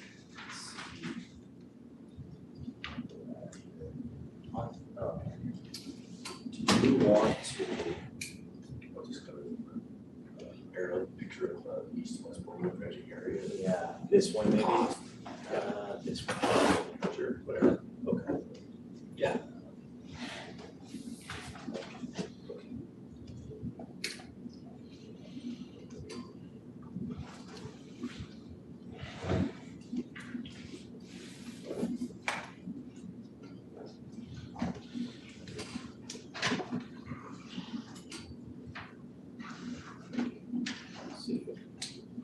While you're doing that, can I just ask real quick? The wetlands that we were talking about in the watershed meeting, who's that? It's managed by TUD but recognized by Fish and Wildlife, or how, I forget what the details on that were. Oh, the one that's in the Conservancy Trust. Yeah. It's actually, we dedicated the easement to Mother Lode Land Trust. And they are responsible for maintenance and monitoring of it. And Lisa, if you want a copy of the resolution between the Land Trust and the Fish and Wildlife, Yeah. they have conserved it on behalf of the state, of the people of the state of California because of its outstanding wildlife value. And where would I find that? Oh, we can send it to Board you. minutes. That'd be great. Yeah, we got it. Yeah. Okay, that'd be great, thank you. Can I have a copy? Yeah. Copy, yes. It's on the website and the board minutes, so For which, for the resolution, we did that. do you know? I don't know the date, you Yeah. can search, just if you search. put Mother Trust, it'll bring it right up. Okay. Yeah, Sally, I might have sent it to you before, but I'll send it to you again. I'll send it to Emily, she can send it to Dawn. Yeah. Perfect, Yeah. thank you. These are like all little pieces of a larger puzzle, you know, really, the state certainly looks at systems management. Yeah. And so when they conserved it on behalf of the state for its outstanding value. So on that, if the landowners around the boot wanted to add another parcel into, could it be into supervised by the Mother Lode Land Trust under the same thing, or would it have to be done separately? I think it could, so I'll try. Yeah. I believe that if we wanted to dedicate in perpetuity some of that land in the boot as mitigation for whatever our plan is in the boot, so we're gonna remove some wetland. So we're gonna mitigate by setting aside an equal 1-to-1 ratio of land someplace else in the boot. And say, we're never gonna touch this is gonna be protected forever in perpetuity. And then I believe the Army Corps, because we have a precedent, they would accept that. And then there's like an endowment that gets funded with the Mother Lode Land Trust, and we have a surveyor, there's a deed, legal description and a deed, and then we pay Mother Lode Land Trust some amount, and then it's all held by them and monitored by them. And they come out every year just to make sure no one's trampled it or trashed it. Yeah, but we would need to make sure that was not where we needed to take sediment out of, because that would, once it was protected, it would be a no-touch zone. Yeah, you gotta make sure you don't encumber land that's critical to your project or access to maintain the project. Okay, very good, thank you. Yeah, are those conservation goals and easements and whatnot spelled out on the deed itself? When they go into the land trust? You would know this better than I. There is That's why I was asking. Yes. Usually it is. the deed is quite long and it's very prescriptive. I remember because we used a template that was provided to us by the Army Corps. So the answer is yes. Very easy for the public, anybody who so chose to look it up and easily see what the restrictions are or methods. The thing about it was our land. So, it was TUD's land that we were granting the easement. Right, So, for the past piece. in the boot, it would either need to be deeded to TUD to then provide that easement, or private property owners would have to encumber their own land with these wetland preservation easements. Okay. Yeah.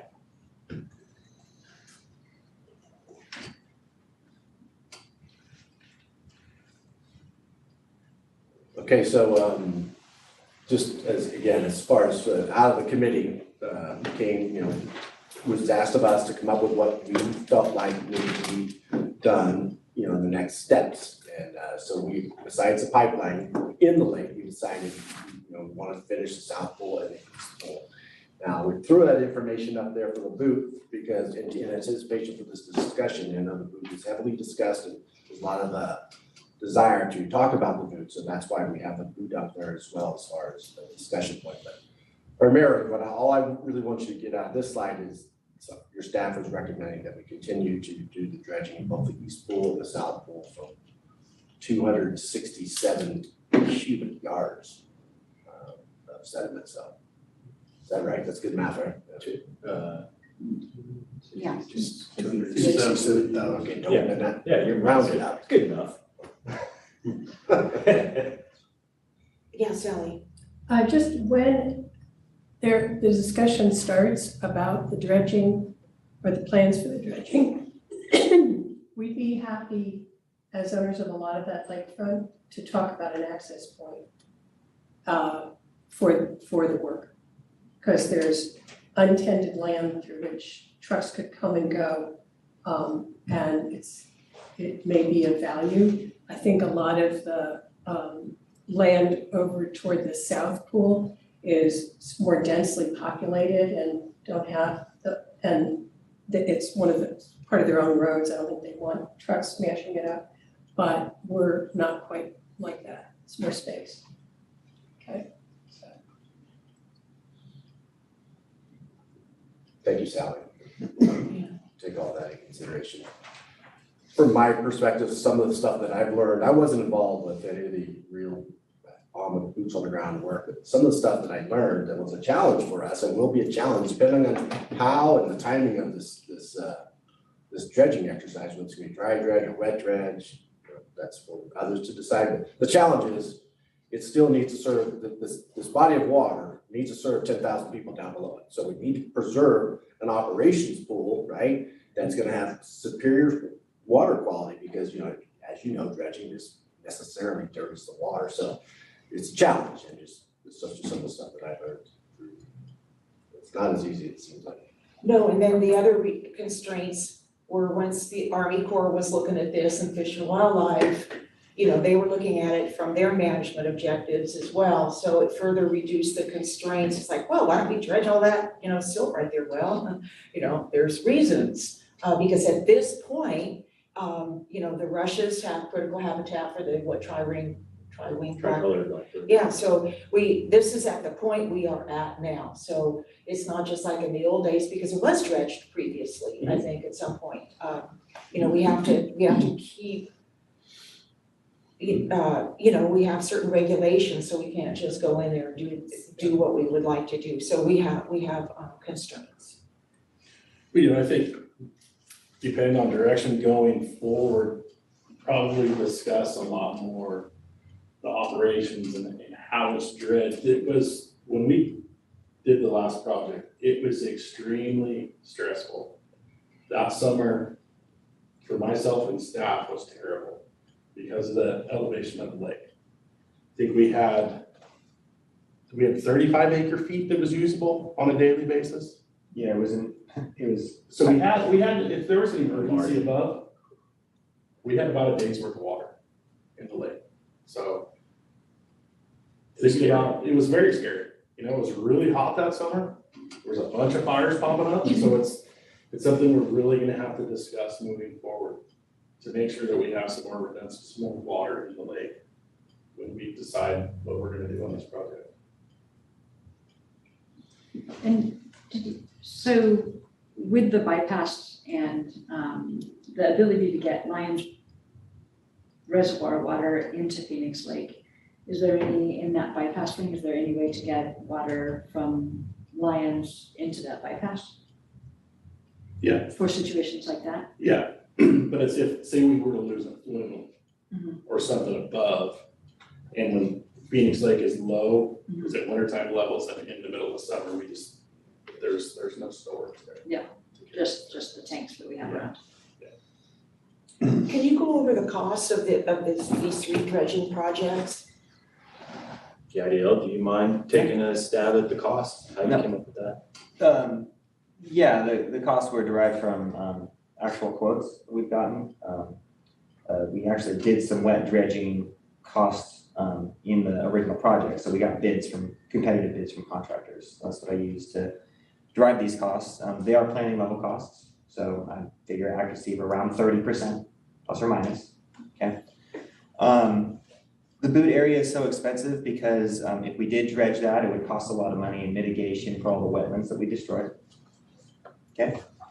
The east pool, doing the east pool and the south pool separately are the costs that you see there. It's much more cost effective to do the east pool and the south pool at the same time. Is that clear up any, is that what you were looking for? Well, just to kind of unpack this slide, I mean, does it include where you're gonna put the spoils, for example? Yeah, good question. All of those costs assume that we can enter into a new agreement with the adjacent property owners, being the Summers and the Indigene properties, or I guess the Summers or the Indigene properties. Actually, we would need Indigene. We couldn't fit all that material on just the Summers lots. That's a big assumption, and it's an important one. If that doesn't work out, then those prices definitely go up. Couple of questions. Now that cost on, let's start a little different. Is there an environmental limitation on the quantity, the sediment material you can remove if you wet dredge? Well, you have to do it at a rate to where you can dry the material and have clean water as a product, so that it might go slow. Yeah, well, not so much that, but is there an environmental limitation on it? Not the operational limitations? I don't believe so. Well, in other words, can you dig below, there's a natural bottom of the lake and then there's sediment. Can you do, besides the sediment, can you dig deeper than the sediment into the natural bedrock? Well, I guess basically the answer is no. But these prices assume that we dredge the lake to make it look like the designed product that we designed last time. And that design was okayed by all the agencies, including, Army Corps and Division of Drinking Water and everything. And it was basically assumed that we were restoring the lake and not increasing the capacity of the lake. Yeah. Does that answer your question? So with that, so not an environmental, but a DSOD limitation, we can store 950 acre feet, 850 acre feet in Phoenix. But that's not really where my question was driving to. It's, not to increase the capacity, but say like when you're cleaning a normal pond that has a wetland associated with it, you're not allowed to change that year to year by any greater than 10%. But if we're wet dredging, are we destroying wetlands? Are we keeping the wetlands wet and removing the sediment from the pool area that we need to? I guess going back to doing these quantities this way has been approved by all those agencies that have a say in all of that. Does that answer your question? Yeah, well, I was just looking at, can we drive down the cost of, the south pool if we're not actually destroying wetlands in the course that we have to deed other property? Land too. Specifically to that, no. If just the South Pole alone, we're not impacting any wetlands. The wetlands, as a matter of fact, neither the East Pool nor the South Pool are affecting any more wetlands. All the wetlands that we affected were in the boot. Of course, we didn't affect those, but That's where a bunch are. And then the north pool, where you can see at the bottom of the screen there, and the channel going into the west pool and the central pool, there's where all of the wetlands that we impacted were. Another thing to point out about these costs is that it assumes that the existing CEQA document still applies, which has an expiration date. Oh no, that one doesn't have an expiration date, but it assumes that we are doing this in a way that complies with that CEQA. And it also assumes that we can continue to operate under the permits that we already have. Again, big assumptions Okay, the permits are still open for these three. for the time being. Okay, so let's say we focus on the boot area because we may have a property partner here in this mix. If I read that correctly, I don't know what, okay, 20 acre feet would be dredged, and that would be 100,000 per acre foot. Am I reading that right? Yes, you are reading that right. However, And what's CY stand for? cubic yards. Okay, thank you. All right, so if we dredge 32 cubic yards, 32,000. So what is that with the 20 acre feet? What, could you please explain? Oh, sorry. What the labels up there are saying, the boot, if we dredge the boot area, it would be 32,000 cubic yards. That's based on a previous design that we had. 32,000 cubic yards is the same volume as 20 acre feet. Thank you. Okay, there we go. The full contract, the full estimate is $2 million. And then so if you just take 2 million and divide by 20 acre feet, you're left with $100,000 per acre foot. Specifically about that boot area project, that project that I did that estimate on, I don't believe anyone's really interested in doing anymore, including Sally and the board based on this discussion. The project at the boot that we're talking about now is basically a sedimentation basin at the tip of it, and then leaving the wetlands there is the way I'm understanding. That project is assuming we dredge the boot, take out all these wetlands and I guess make it look like, oh, there was an island in the middle for this particular design. It was the 20,000 cubic yards came from dredging 2 channels around this island. So that price is kind of like, as of the end of this, as of during this discussion here, not really relevant anymore. I think that's what the board needs. I think the board needs to hear that level of detail, so thank you. Yeah. All right. Just a couple of points of clarification. My concept of what to do with the boot area was based on possibly a misunderstanding that the Army Corps designated this wetlands and we couldn't change that. That the boot was now something untouchable. Is that not correct? Did I misunderstand you? I don't know that you wholly misunderstood. For our project, as Barbara described, as the permitting resource agencies got involved, they applied overlaid constraints. And so the project got smaller and smaller, also due to budget constraints. So we removed from our project proposal the boot because we knew early on, and I think I shared with you some email correspondence, that it would break the bank if we were to go in and actually impact all the wetlands. There's 6 points in this little thing, it's very hard to read, but if you locate the boot on here, you're gonna notice that it has 6.42 acres of delineated wetland that the Army Corps recognizes. And there's actual coordinates for that. So we voluntarily said, well, we're not gonna have the budget to do that, so we removed it from the project. I'm not saying it's untouchable.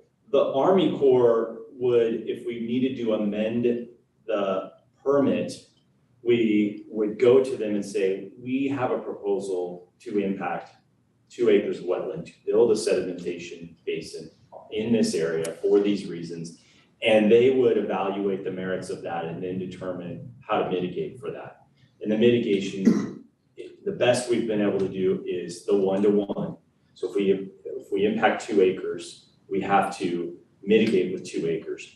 The hierarchy in the Army Corps, not to belabor this, is they first ask you to buy wetland credits from a private bank. The next, if you can't do that, then they ask you, which there are none available currently, I checked, they ask you to buy pay in lieu fees through NIFWIF, which is the National wetland and fisheries, I'm messing it up, but you pay for that. The very last on the hierarchy for them is on-site permittee responsible mitigation, which is what we convinced the board to do, the Army Corps rather, to do on this project. It's the best we could do. So let's assume that was what we could do here. That's where whatever the sedimentation basin and the access roads and whatever's permanently impacted, we would do a wetland conservation or preservation easement to the land trust. Because I think that I had definitely had an assumption that this was, that the Army Corps of Engineers had been the most difficult group to deal with, had caused the biggest delays in all the planning years, and that the commitment of the boot to the wetlands was something that was sort of fixed, and that going back to Army Corps wasn't necessarily going to be easy or possible. So I misunderstood and believed that this alternate plan would take care of the boot to some level of agreement. I think that I can think of at least one of the landowners who, if they, and I'll have to explain that there's a potential awkward, difficult, complicated, stupid maybe, but and expensive, that they may say, well, I'd be much happier with the overall effect on my land value if this looked a little better. My hope is that the mother lode thing helps make it look a little better too. But that is a problem.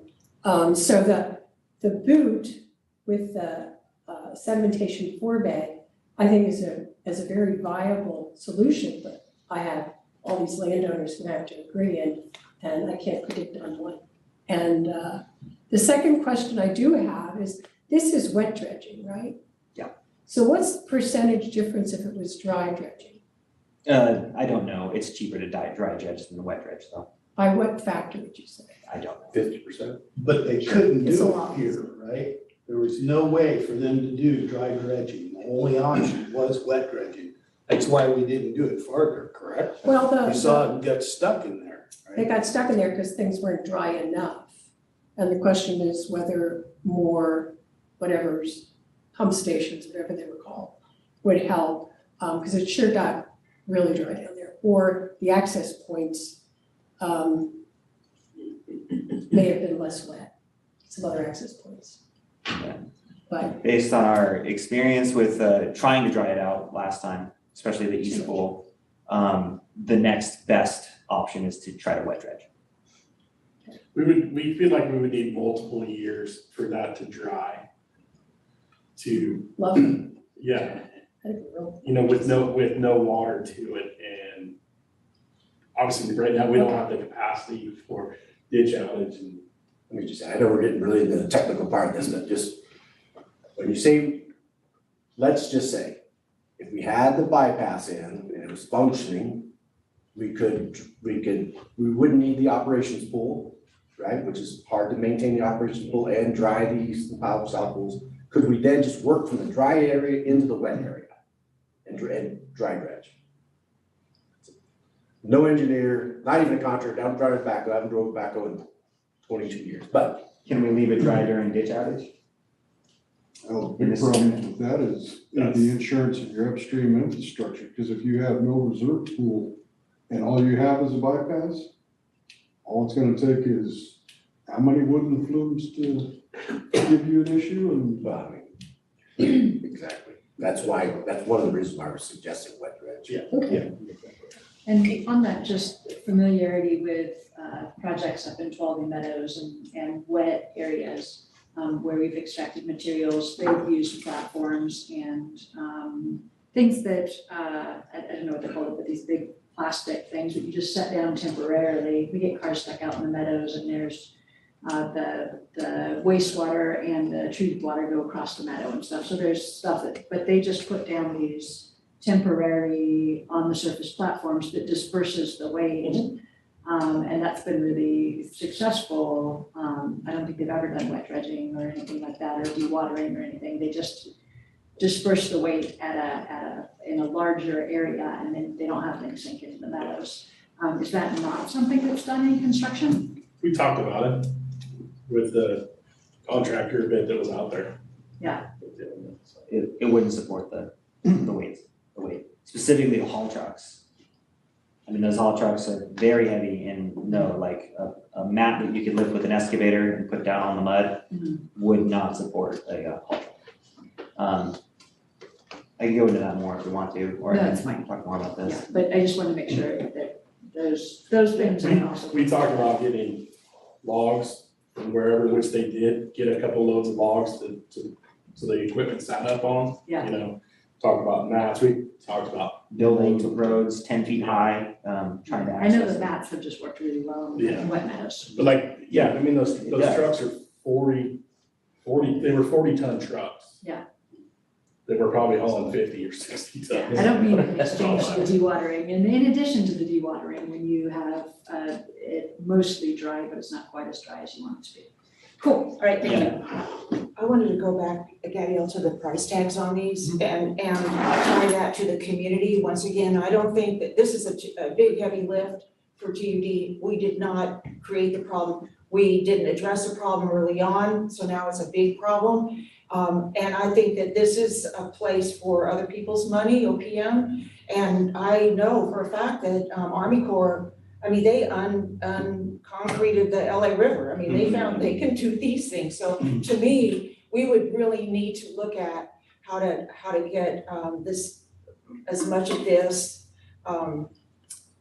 outsourced, if you will. These price tags are huge, and for the ratepayer who really didn't directly cause this, but yet the whole community, again, fire protect, everybody benefits for the long game. So if we could find the money for this, then we would be much better off than having the ratepayer pay for this.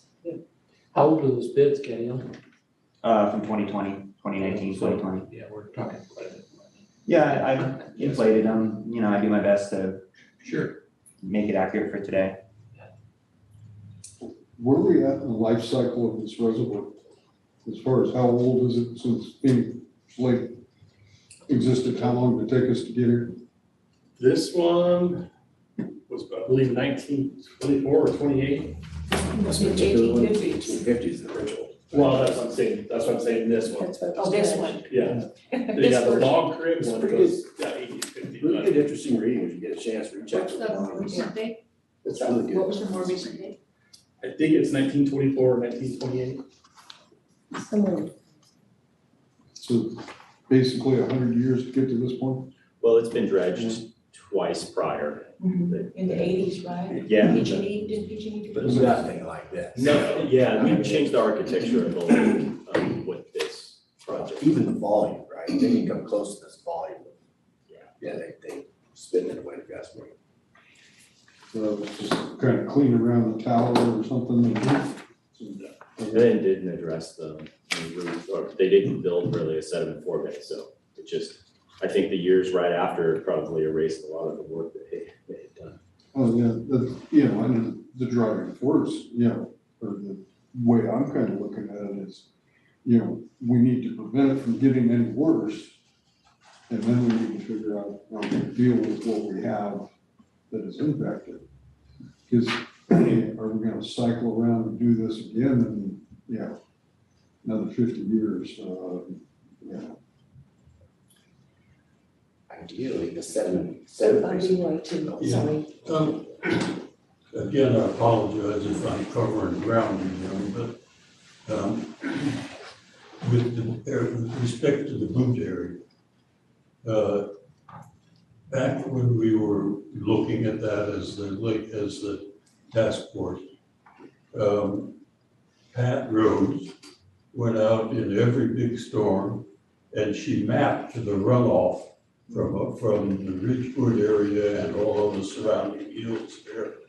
And the big surprise, not so big, most of the ground runoff comes into a meadow that's located right at the toe of that boot.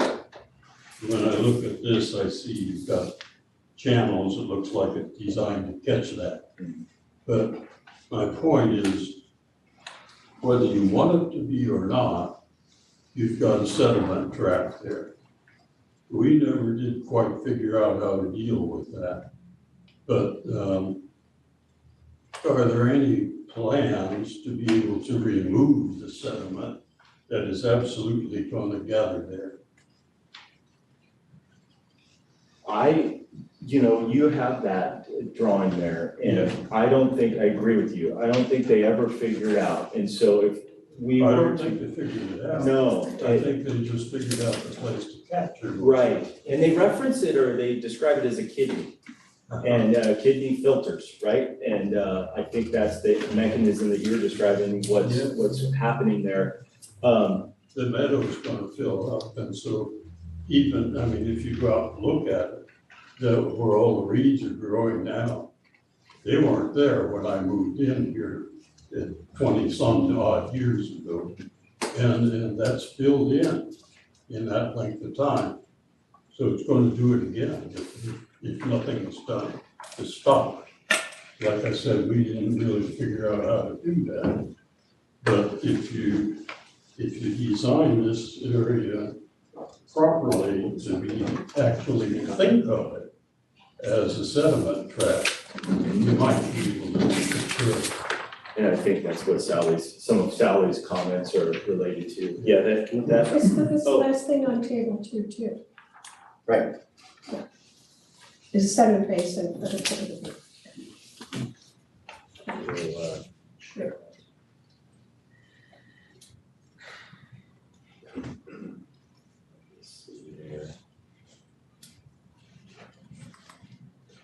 Bear with me a second and I'll put that plan up.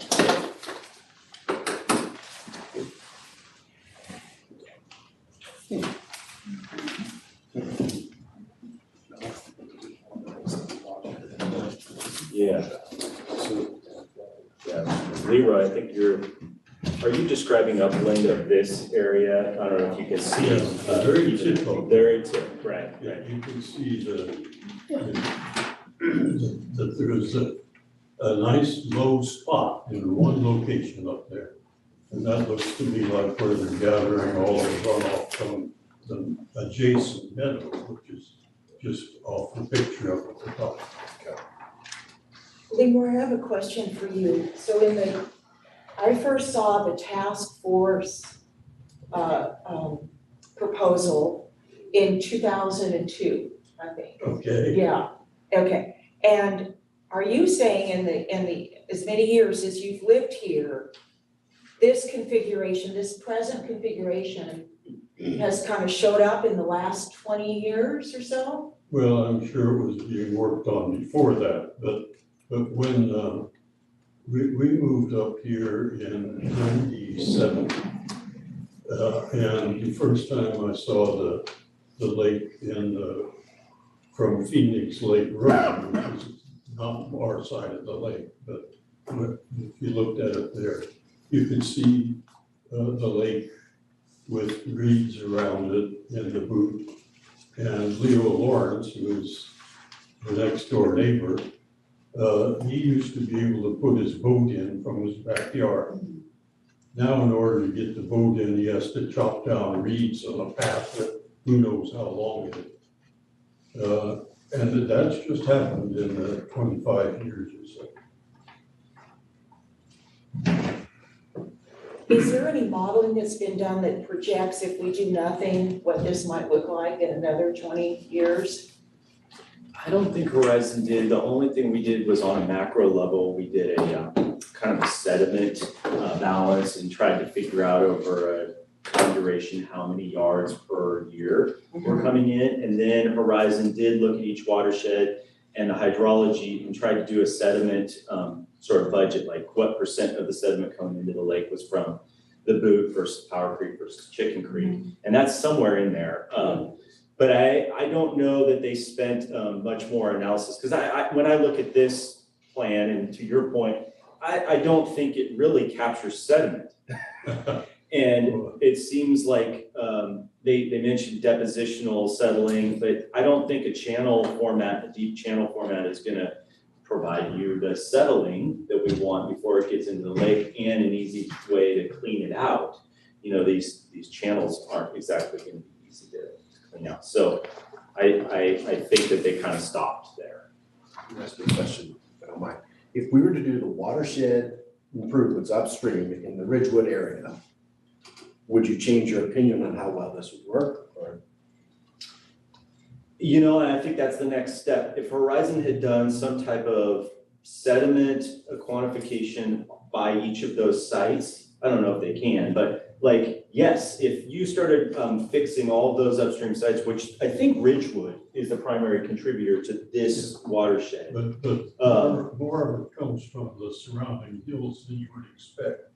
But it all does that and then comes in through the meadow.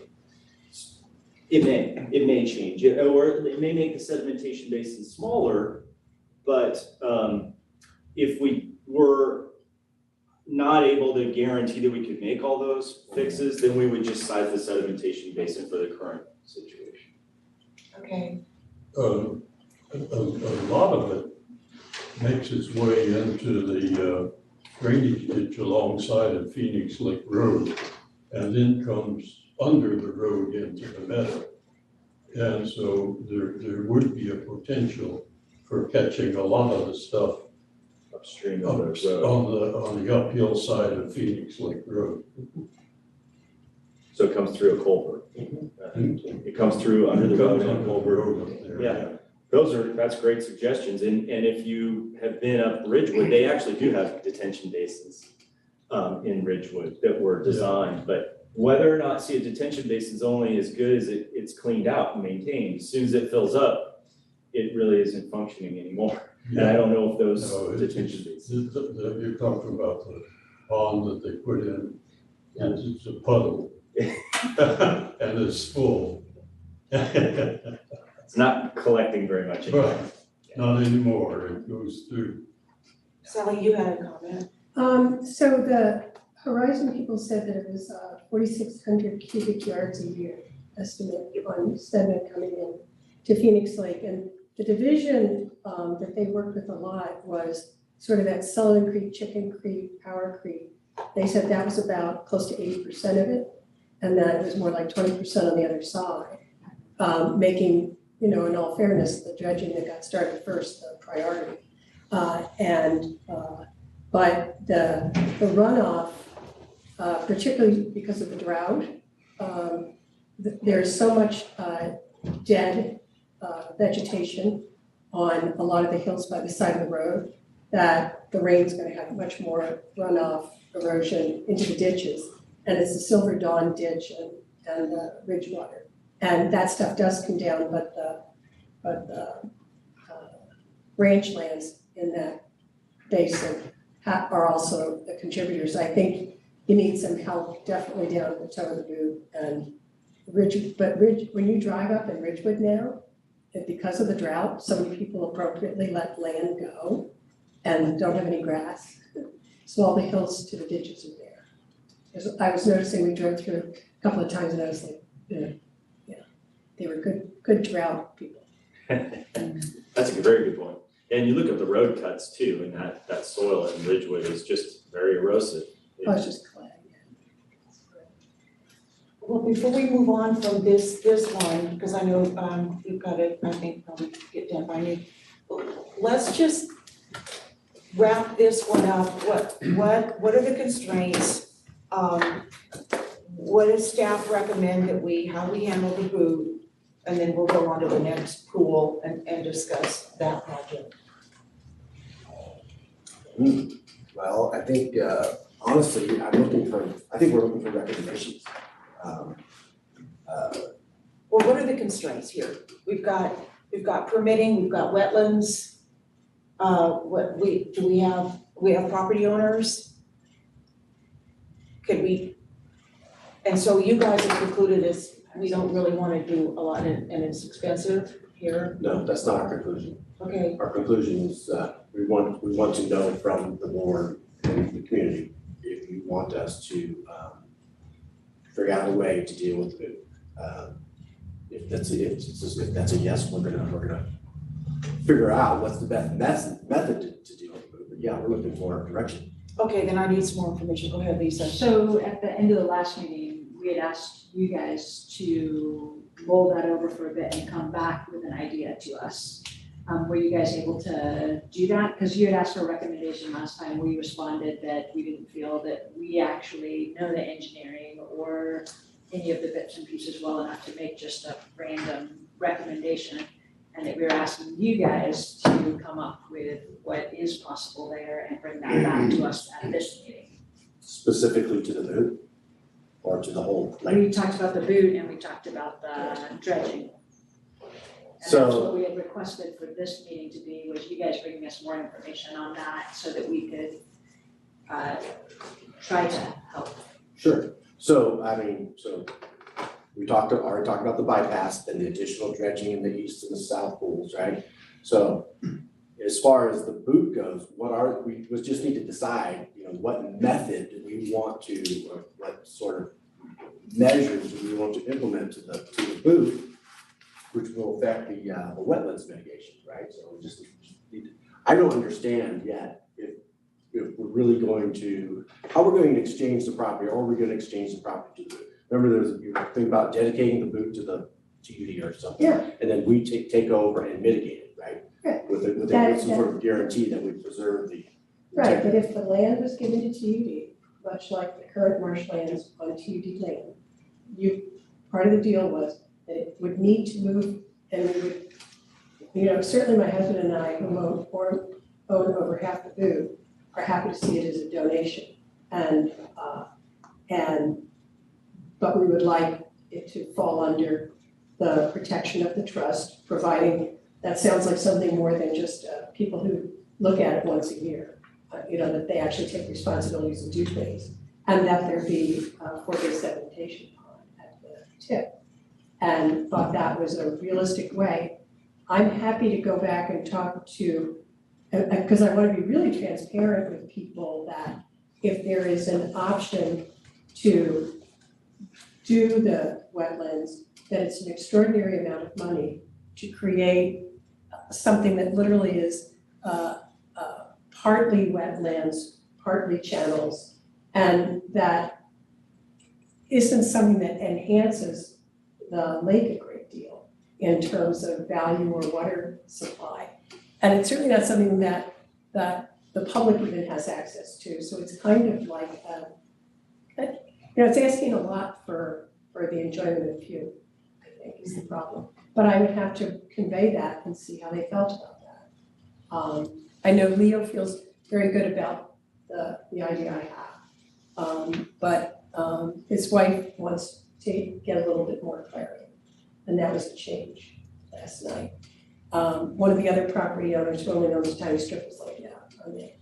So I think we can get there, but I'm so sorry, because we would love to have everything tied under the bow. Well, just speaking as one board member, since we have property owner willing to convey some of their land into the land trust, which I think is incredible to keep that open. I support that if there's an opportunity to acquire the other properties along with you so that we can manage the wetlands as a non-fragmented habitat. Sounds like a good thing to me there. It sounds enormously expensive and disruptive to dredge that, so I'd be more inclined to work with the property owners, again, just speaking for me, and see if this could be acquired for its values and be then brought into the land trust. With the sediment basin. With the sediment basin, yes, yeah, that would be, I think, essential. Yeah, I think it's an extremely, I think it makes an incredible amount of sense to have it that way. I just hope we can get everybody on board. But spending, all that money per acre foot is like just nuts. Well, we can shift those resources to To things more valuable. Yeah, Lisa. So what would it take to mock something up price-wise on that kind of thing? And what would need to be done for to properly deal with the sediment on that end? Because I think if that's a viable opportunity, right, that before I voted on something, I would want to see what the plan was for that. I would want us to actually look at that and figure out what the design costs for that would be and what that sediment, the location of the sediment basin and what that would look like for the preservation of the wetlands, and for making sure that we're actually taking care of one of the issues that's coming in there. Yeah, what would that take?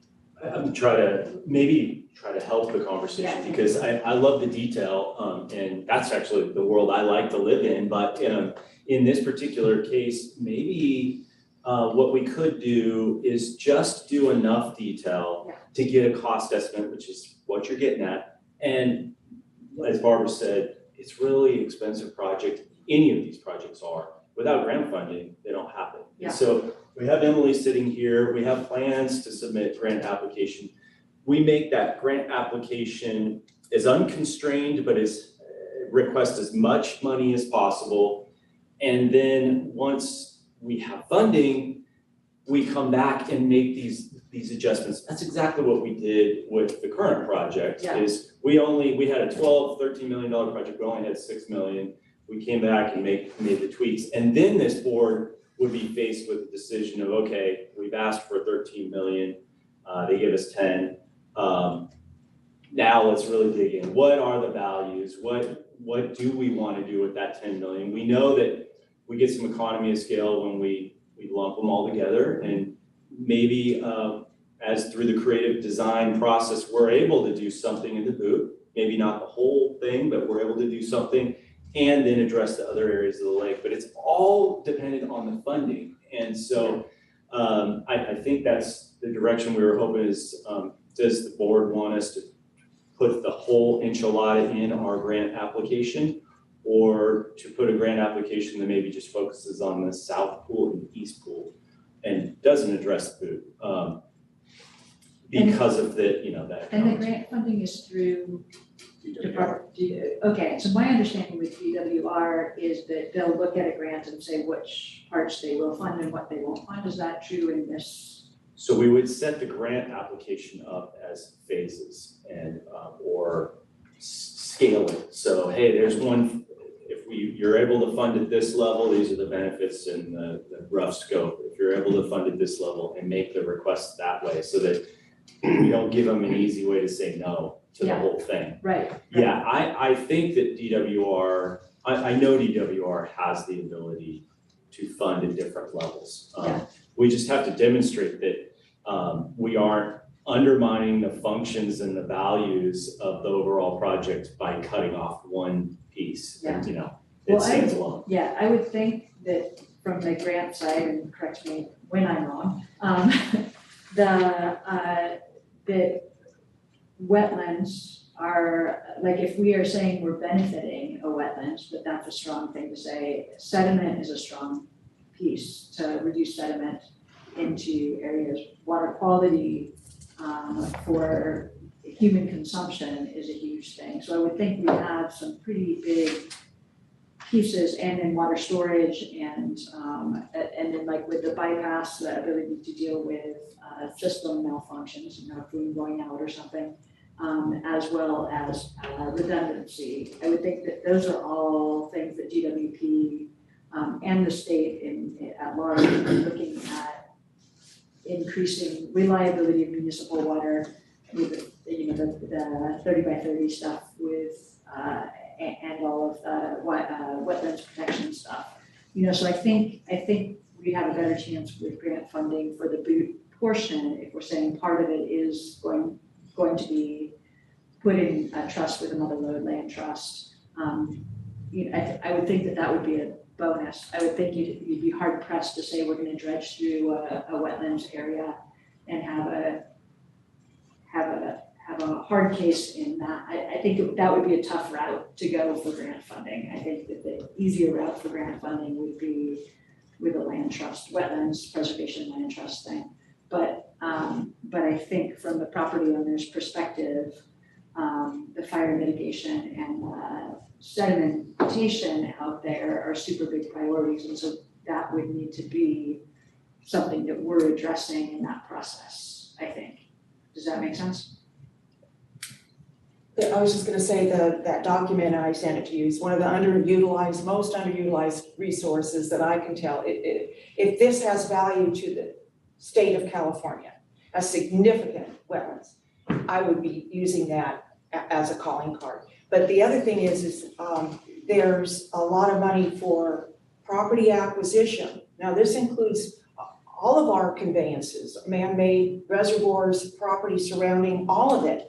There's acquisitions, even if it's for federal highway transportation, alternative pedestrian, transportation. There's a lot of money, and I just sent one to Emily on land acquisition. So here we have an amazing donor, but if we could cash out everybody around there without using ratepayer money, DWR, they focus over here, but then there's just a phenomenal amount of money in the other pockets, Prop 68, that we're not really used to going after.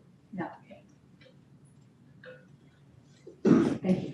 Yeah. But another part to this grant though is by funding the preservation of Phoenix Lake, you're ultimately improving the downstream water quality. That is going to further drinking water sources for many more people.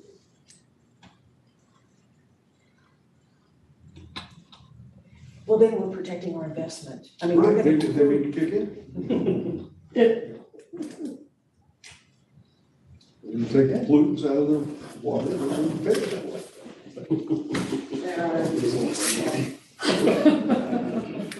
Bring them all in. Hey, come on along.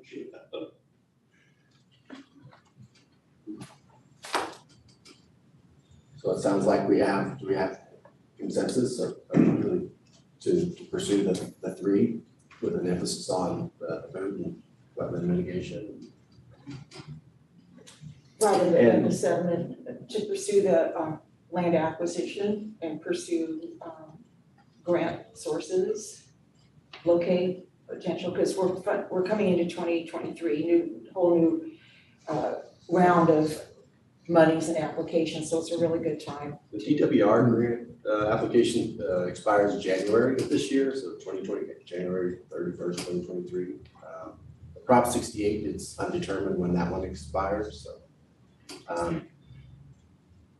assuming we want to work expeditiously, maybe through the watershed committee, we meet again and kind of more clearly define the scope of work that we're trying to endeavor on these three projects.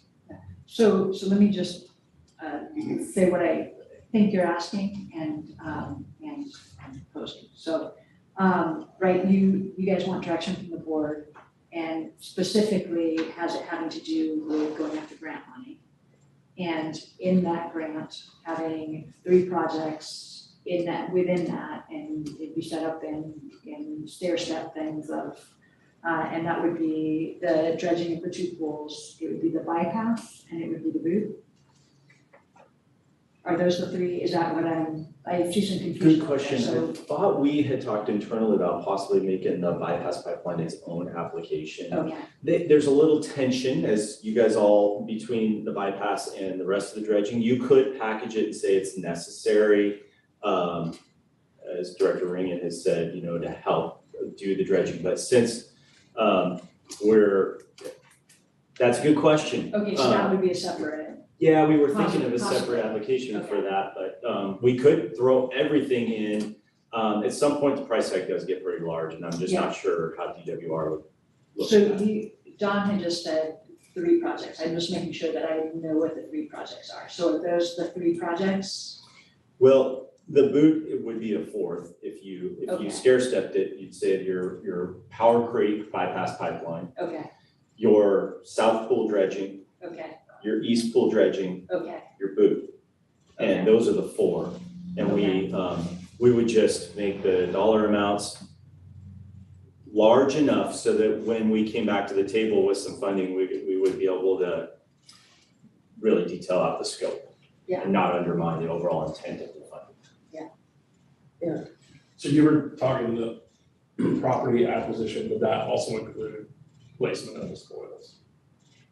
I don't know, that's a really good question, and we don't know unless we look at the, the funding matrix, who got this money and what did they do and did it look like what we wanna do, yeah.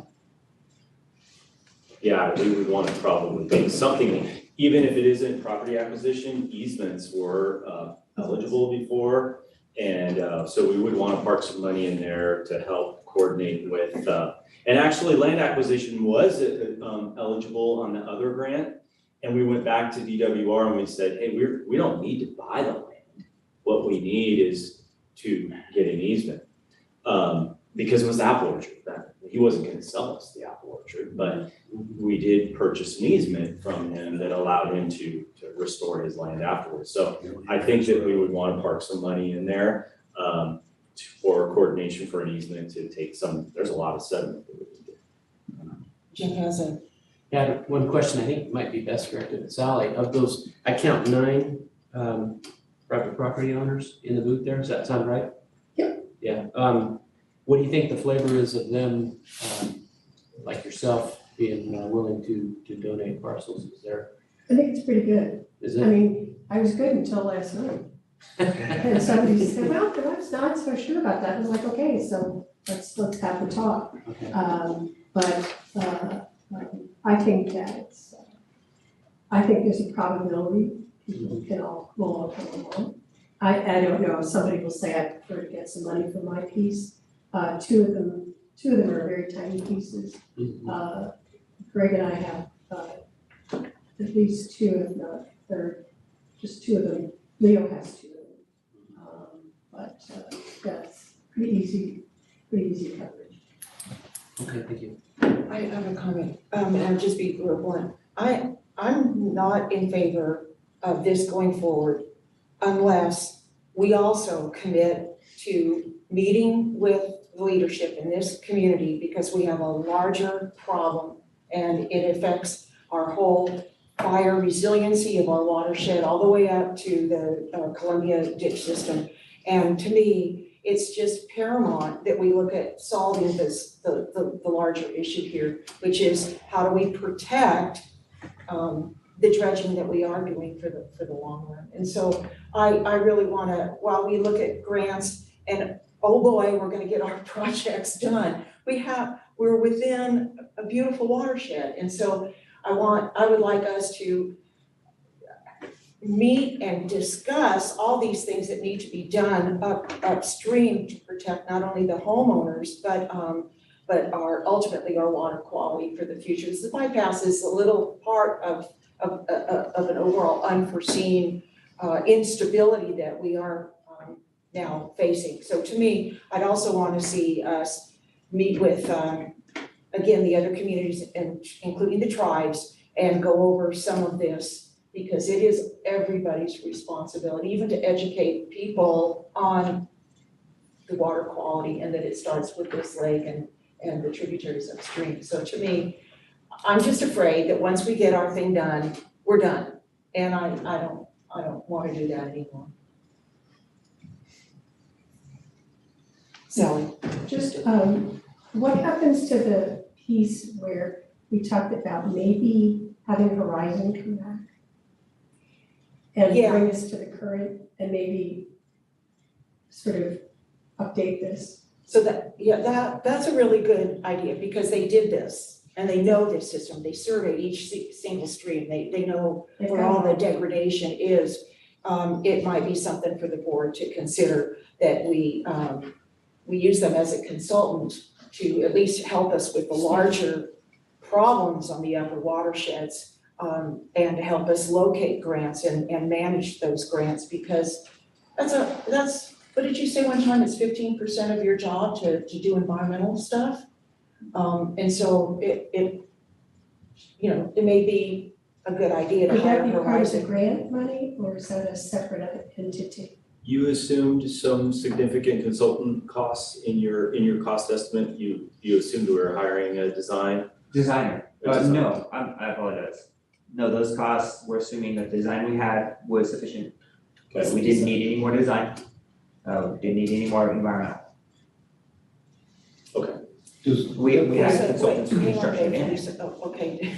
Dave, then Lisa. does that fall under a planning grant from DWR as far as hiring Horizon as a consultant? I think that the current funding, and Lincoln, can correct me if I'm wrong, is for implementation. Like, I think they want concrete construction or turf replacement and things that are, you can show something other than a plan. But one of the great things is this plan is fantastic. That is our silver bullet in terms of getting funding. We show them, we've done all this planning, we've done all this community outreach. We've already done one phase of the project, and we're asking, there's already momentum.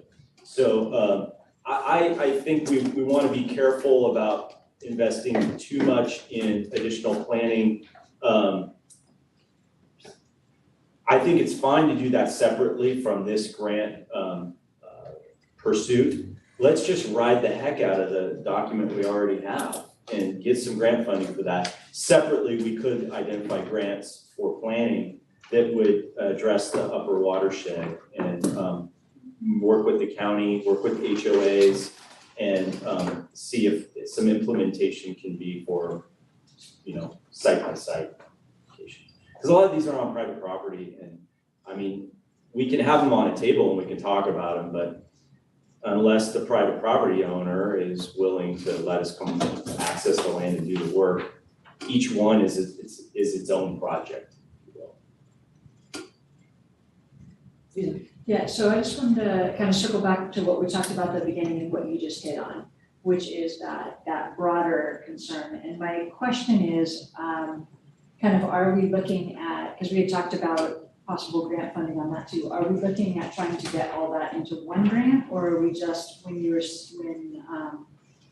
saying I'd be comfortable if we include this other stuff, could that be multiple grants that are happening?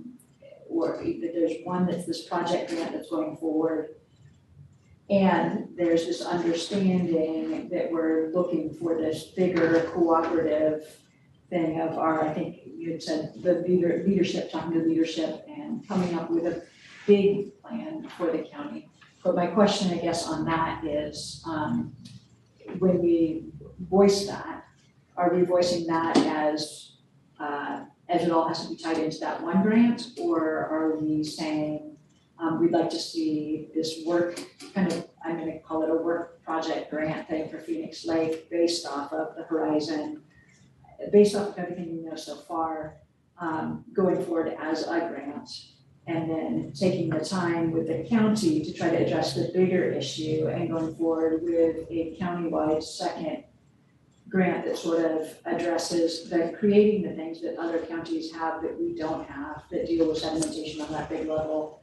And sedimentation is always tied with fire, so we've got those two things, and it's tied with wetlands and conveyance. And so are we looking at those as we would like to see both happen, but those can be separate entities, or when you were saying you'd be willing to look at this if we add that, if that was trying to be all in the same grant, I guess was.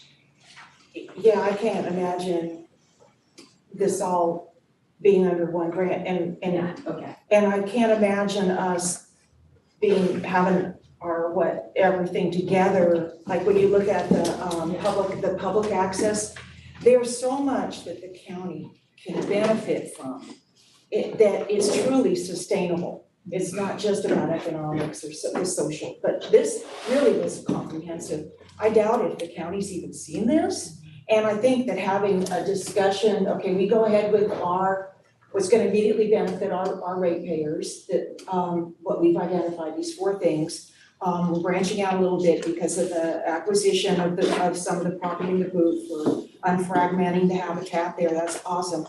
But if we sit down with the county leaders and we go, look, we've got these other amazing components of this. I mean, your parents probably camped there, my parents camped there. And so just slowly it's been claim jumped and it's really suffering. So we have such a vet, the whole county has it. So that's just one person, my vision is let's sit with the county and let's be ready with, look, here's a lot of grants. Yeah. Let's talk about that, and then it may come out where, well, we need somebody to take the lead in this. It's a bigger watershed issue. And I agree, are we in the business of doing all this for the county? No, but I know that if we don't look at it, it's just gonna turn into weeds and sediment if we don't do something together. And so, just coming from what we discussed in the watershed meeting and from what I'm hearing here, because you guys are asking for direction, right? And so I just want to kind of clarify what I think the direction is that I'm hearing, and then have people either push back on that or say, yeah, that's what we're thinking. And that is that the direction from the board could be that we're saying, yes, we'd like to see these 4 things pursued from a grant perspective, and start on that. And yes, we would also like to see a cooperative endeavor within the county to try to address the core issues that are causing these problems that have never been addressed. Some of them being the planning document side of things, some of them being the actual sedimentation. But is that about what I'm hearing from folks as far as what we'd like to put forward? Just to clarify what I'm hearing. No argument for me, but I've spoken a lot, so we can go around the board. Yeah, the only other thing I would say would be the land acquisition with the acquisition of easements. That's a lesser thing, but I think it's gotta be part of it. Yeah, and that would be part of I was just assuming that was part of what we discussed about food. So Jeff, would you be amenable to us meeting with the supervisors and the tribes and informing them on this? I mean, just an informational thing, and that we've got a big problem here. Yeah, I agree, yes. Okay. I'd be agreeable to that, sure, The only thing that is troubling me is having actually owned property along Sullivan Creek for a while. I don't know how we're gonna do this mitigation, because it's all separate property owners. I don't know how that could ever play out. I mean, and a lot of them don't really, I shouldn't say a lot of them, but some of them don't even care. I mean, the person that owned the property next to me, I catch him taking all his lawn cuttings and throwing them down into the Sullivan Creek, and it's like, come on. So, they don't have any respect for Sullivan Creek and so on. This troubles me. I don't know how we're gonna, this should have been handled by the county as those properties were sold and built. I know the property that I had, I thought it was on a septic system, which just kind of blew my mind because here it is right next to Sullivan Creek. Well, yes, it was. It was on the septic system, but it had failed. So it was one of them that the county allowed to punch a hole in that interceptor, and so they had a grinder pump down in the septic tank. I don't know. There's a lot of things out there that I don't think we even want to know. There's a lot to the watershed that needs to be addressed, and some of it we can address today, and others, tomorrow, and others for different generations of the county. But I like and welcome the idea that we expose or educate maybe the county. There's new leadership at the county as well, right? So they probably weren't aware, they weren't in their leadership roles in 2012. They are now. Let's go have a conversation with them. I agree. And putting their head in the sand, it's expensive. You can't get away with that. At any rate, I wanted to hear what David had to say. Just kind of in addition to the 4 projects, I do believe that we need an adjustment in our water rules and regulations to include an ordinance on sediment movement. That way it is similar to for an authority to come in and do something that is impacting our resource, we need to have posted it. i.e., if you post no trespassing, the authorities have a ability to enforce that no trespassing. If you don't have it, then there's not quite as much, but certainly that can, stair step us towards working with the county towards addressing issues.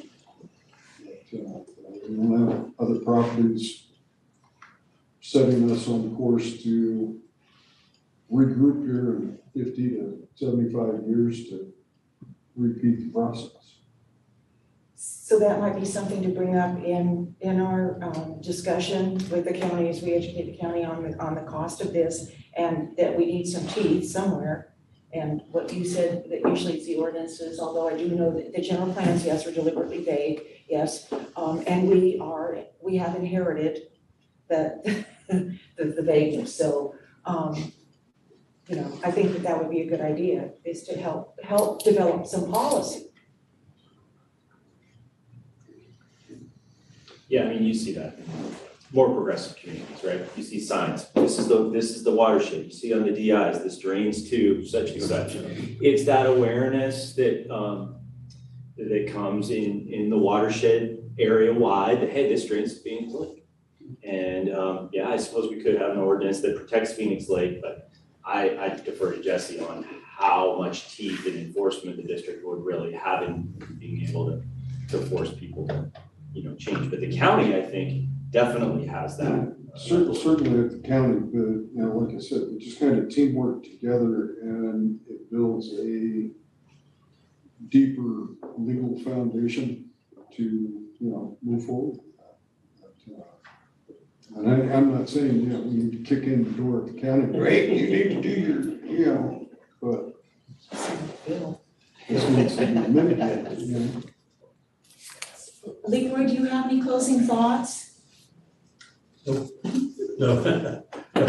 I unfortunately didn't hear enough of that to make any intelligent comments. I Sorry about understand.